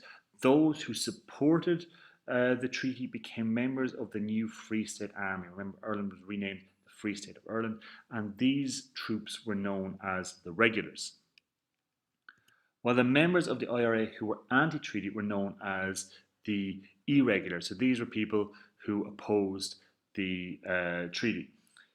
There were two major incidents that happened before the lead up to the Civil War. So the first one happened in April of 1922 when the Irregulars, so remember these are the anti-treaty volunteers, they took over the four courts in Dublin, and this was seen as a direct challenge to the new Free State government. Collins was reluctant to attack his former comrades and hoped that a peaceful agreement could take place. He didn't want to fight other Irish people. He wanted to take the treaty and move forward and not be bogged down in a bloody conflict with those who used to be his allies. The next big event that took place was that a general election was called. This was really seen as a referendum on whether the population accepted the treaty or rejected the treaty. So there were three main groups that the people voted for. There was the pro-treaty Sinn Féin party, led by Griffith and Collins. There was the anti-treaty Sinn Féin party, which was led by De Valera. And then there was a collection of other candidates, including members of parties like the Labour Party, which was set up by James Connolly, if you remember. And all these other candidates were pro-treaty. So in the end, the pro-treaty candidates won overwhelmingly. 58 pro-treaty Sinn Féiners were elected, 34 pro-treaty candidates from other parties were elected, and only 36 anti-treaty candidates were elected. So that was a total of 92 elected pro-treaty and 36 anti-treaty. With this victory, Collins and the Free Staters felt they had a mandate from the people to move forward, and they decided to suppress the Irregulars. So there are three main phases of the war. And the first phase began with fighting in Dublin. So on the 28th of June 1922, the Irish borrowed British artillery. The Irish volunteers in the new army had never used heavy guns before. Remember, these were people who had been engaged in raids and stuff like that. So when they actually got the guns, they tried to shell the forecourts. They ended up missing, and they nearly hit some British soldiers stationed nearby, and the British thought that the Irish had turned on them, but it was actually just a really bad shot. But they eventually did shell the forecourts, and 200 men inside surrendered within about 2 days. Skirmishes continued around Dublin for another week and a half. Cathal Brugha, one of the head anti-treaty people and who had been instrumental in the War of Independence and the resetting up of the Irish Volunteers with Collins, he was killed in the fighting in Dublin. The anti-treaty fighters had tried to adopt a policy like the 1916 leaders, where they tried to occupy key places in the city, but again, it failed, and the irregulars were driven out of Dublin. The main area of fighting, and this is the second phase of the war, took place in this area marked on the map known as the Munster Republic. The Munster Republic, it stretched roughly across this line from Waterford to Limerick, and it was controlled by the irregulars. However, Waterford and Limerick very soon fell. They were easily captured by the army, which now had 60,000 soldiers. And then government troops landed by sea in County Kerry and County Cork, taking towns and cities like Tralee and Cork. And by the 11th of August of 1922, Fermoy, the last town in Ireland to be held by the irregulars, was taken as well. The war then went into phase 3, and this fell into a similar pattern as it had during the War of Independence, with the irregulars waging a guerrilla warfare campaign against and carrying out weapon raids against the Free State. The leaders of the irregulars was a man called Liam Lynch, and one of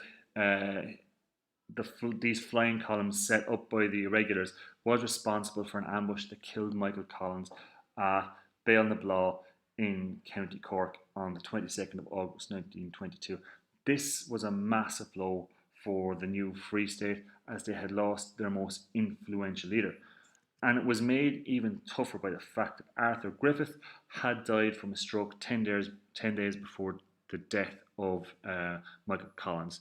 W.T. Cosgrave became the leader of the Free State after this.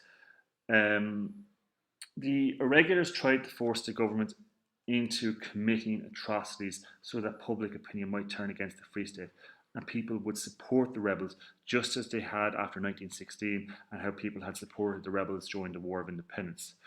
The Free State did two things to deal with the irregulars. They brought in September 1922 a public safety bill, and this allowed them to impose the death penalty on those who were aiding in irregular attacks. The second thing they did was they committed reprisal attacks, such as the murder of prisoners like Liam Mellows and Rory O'Connor, who had captured the forecourts without a trial. They were just taken into prison and shot. However, the irregular plans failed, as most of the people of Ireland were sick of war, and they supported the treaty, and the Free State Army was also better able to deal with guerrilla tactics in the countryside, as they had engaged in these tactics themselves during the War of Independence. Liam Lynch, the leader of the regulars, was killed in a skirmish in April of 1923, and the new leader of the irregulars, Frank Aiken, along with Eamon de Valera, agreed to a ceasefire in May of 1923.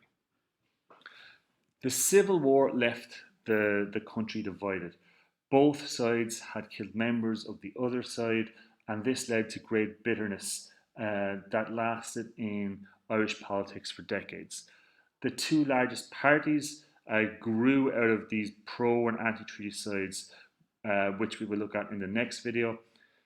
Another massive consequence, the third big consequence, was that around 1,500 people were killed and about £35 million worth of damage was caused, and that had to be paid for in the 1920s. Finally, one of the big consequences that while Collins had seen the treaty as a stepping stone to get further independence, when civil war was waged, those on the pro-treaty side had to defend the treaty far more than they probably would have liked, as they couldn't ask people to die for something they planned on dismantling.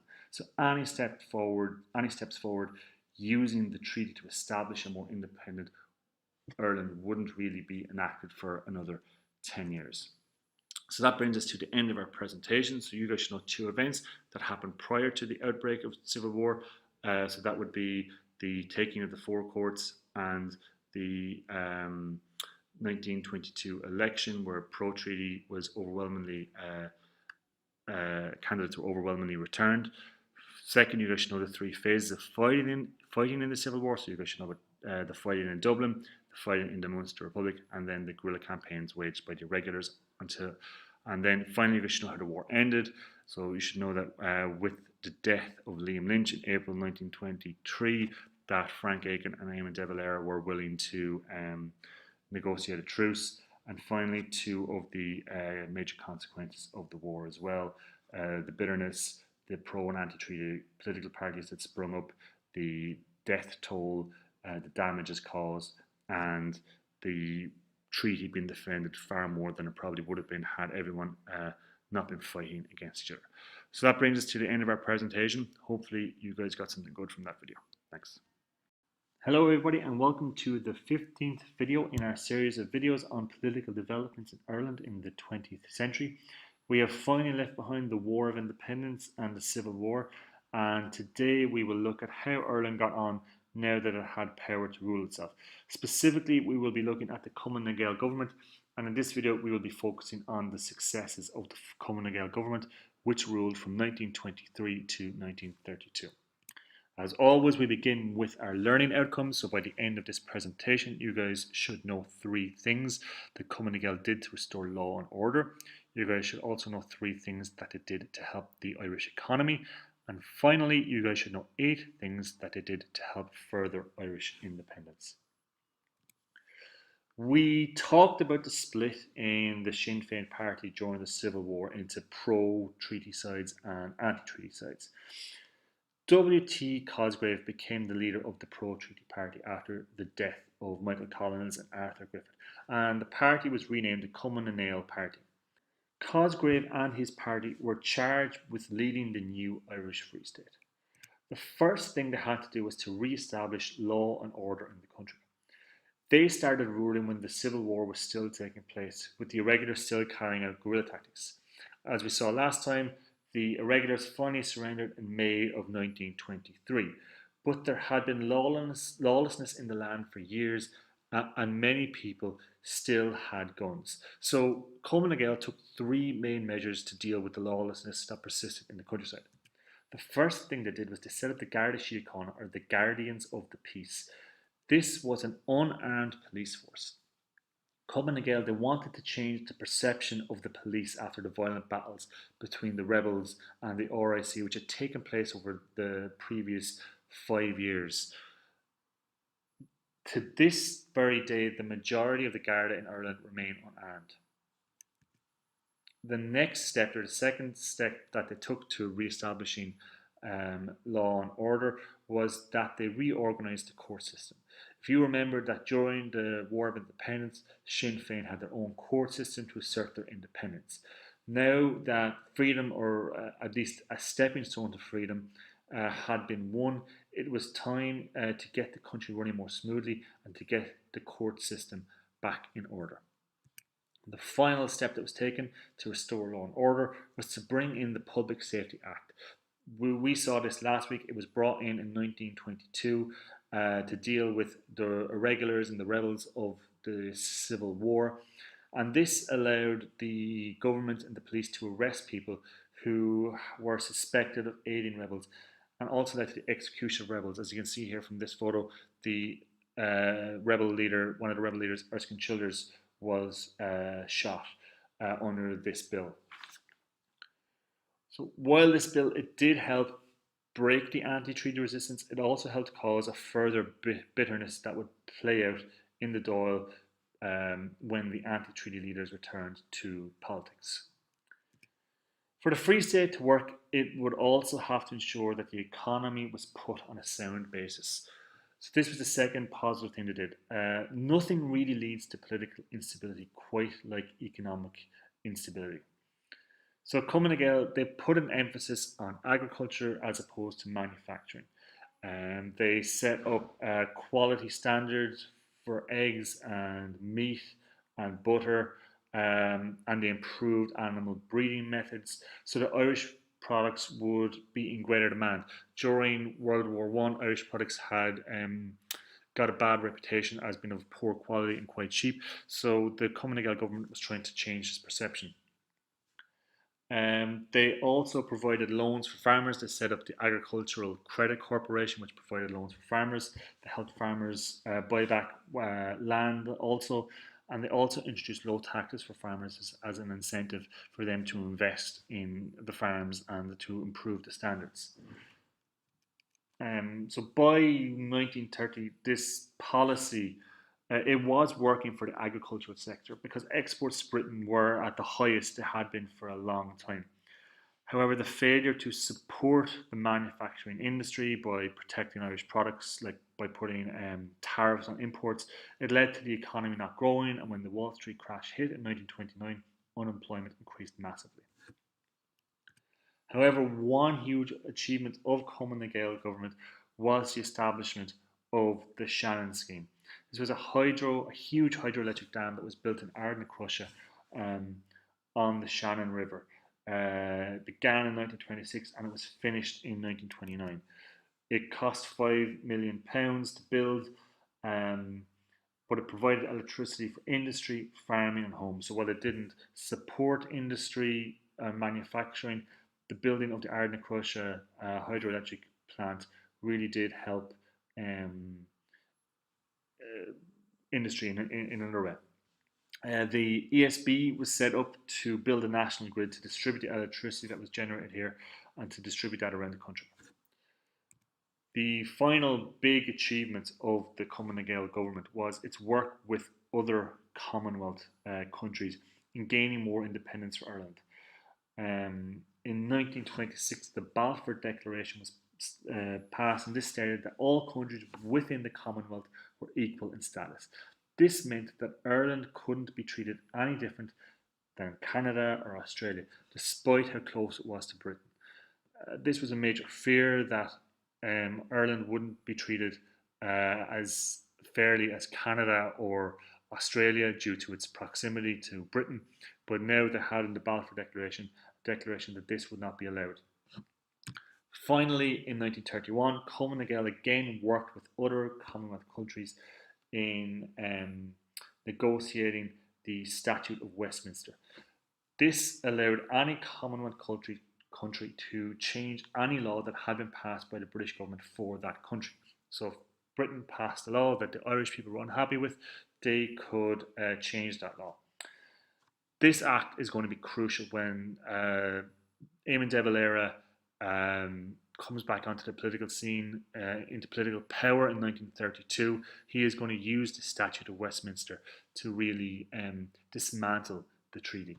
This act is crucial in Ireland eventually gaining independence, and it really showed that Collins' assertion that the treaty was a stepping stone to getting further independence was actually a true prophecy.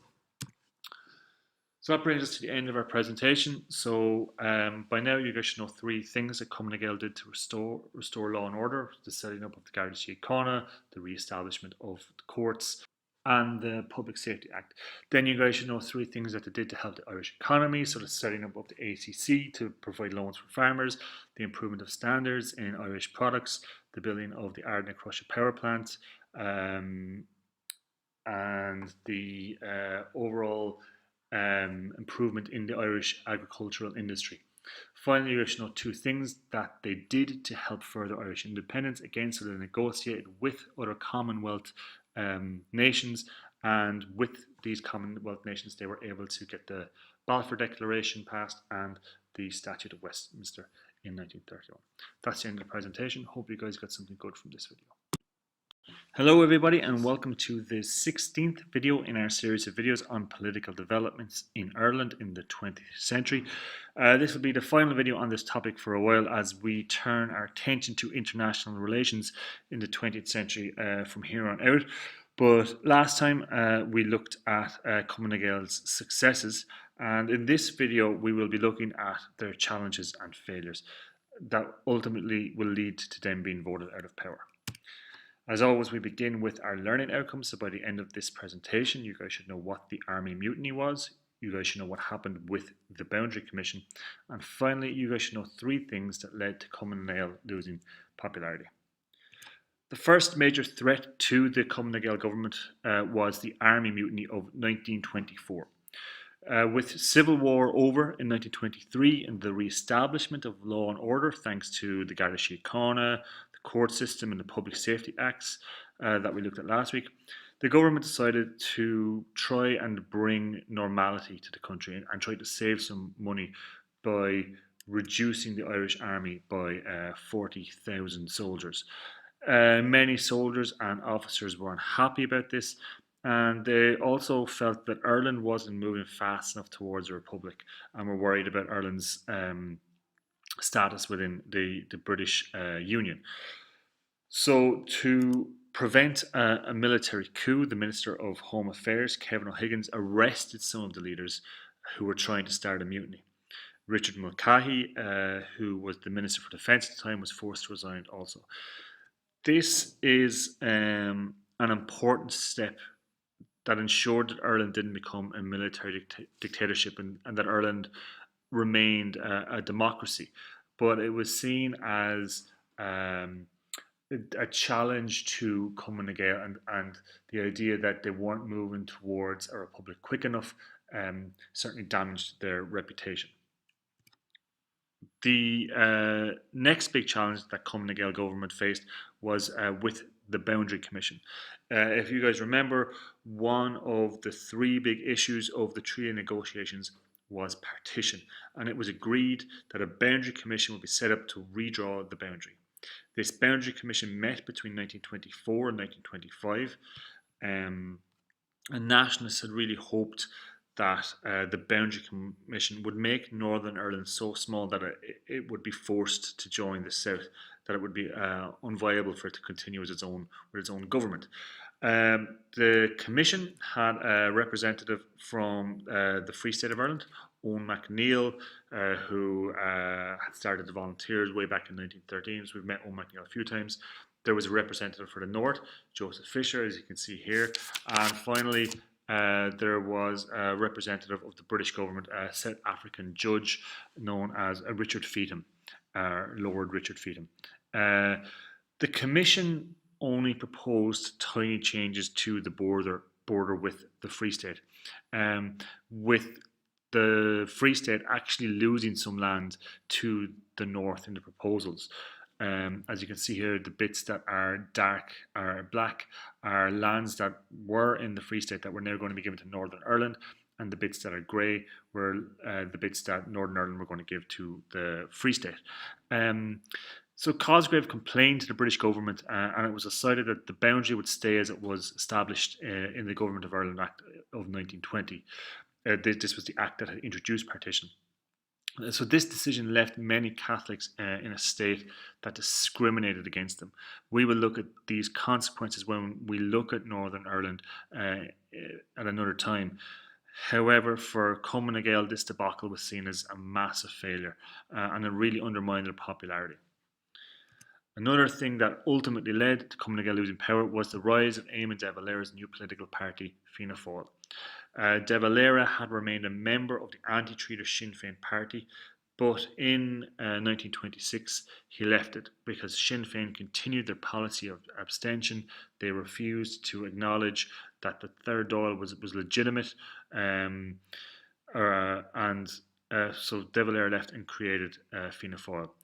Cosgrave had introduced a new law that stated that every candidate who even stood for an election would have to swear that they would take the oath of allegiance when elected. So Dev and his Fianna Fáil party took this pledge, and when they entered government, they took the oath. Finally, in 1932, Fianna Fáil won a massive election victory, winning 72 seats compared to Cumann na nGaedheal's 57 seats. Fianna Fáil would end up staying in power for the next 16 years until 1948. So the question is, what caused Cumann na nGaedheal, who had brought stability and law and order to the country, to lose its popularity? Well, as we stated, the Boundary Commission lost them a lot of support, and if you couple that with the Army Mutiny of 1924, many thought they just weren't moving fast enough towards a republic. Another event that led to their defeat was the Wall Street crash of 1929. In 1929, the world economy collapsed. We will look at this in greater detail when we look at the international relations in the 20th century, but it really affected the Irish economy. This, along with pay cuts to teachers and Gardaí and cuts to the pension, made Common na Gael very unpopular. And finally, the rise of Fianna Fáil under the charismatic and legendary figure of De Valera led to Fianna Fáil becoming the most supported party in the country. So these five things taken together help explain why Common na Gael lost their popularity despite the achievements that we looked at last week. So that brings us to the end of our presentation. So from this video, you guys should know what the Army Mutiny was from 1924. You guys should know what happened with the Boundary Commission and the effects that had on Cumann na nGaedheal. And finally, you guys should know three things that led to Cumann na nGaedheal losing their power, mainly the Army Mutiny, the Boundary Commission, the Wall Street crash, the pay cuts to teachers in Gardaí, the cut in the pension, and the rise of Fianna Fáil. Thanks for watching. Hope you guys got something useful from this video.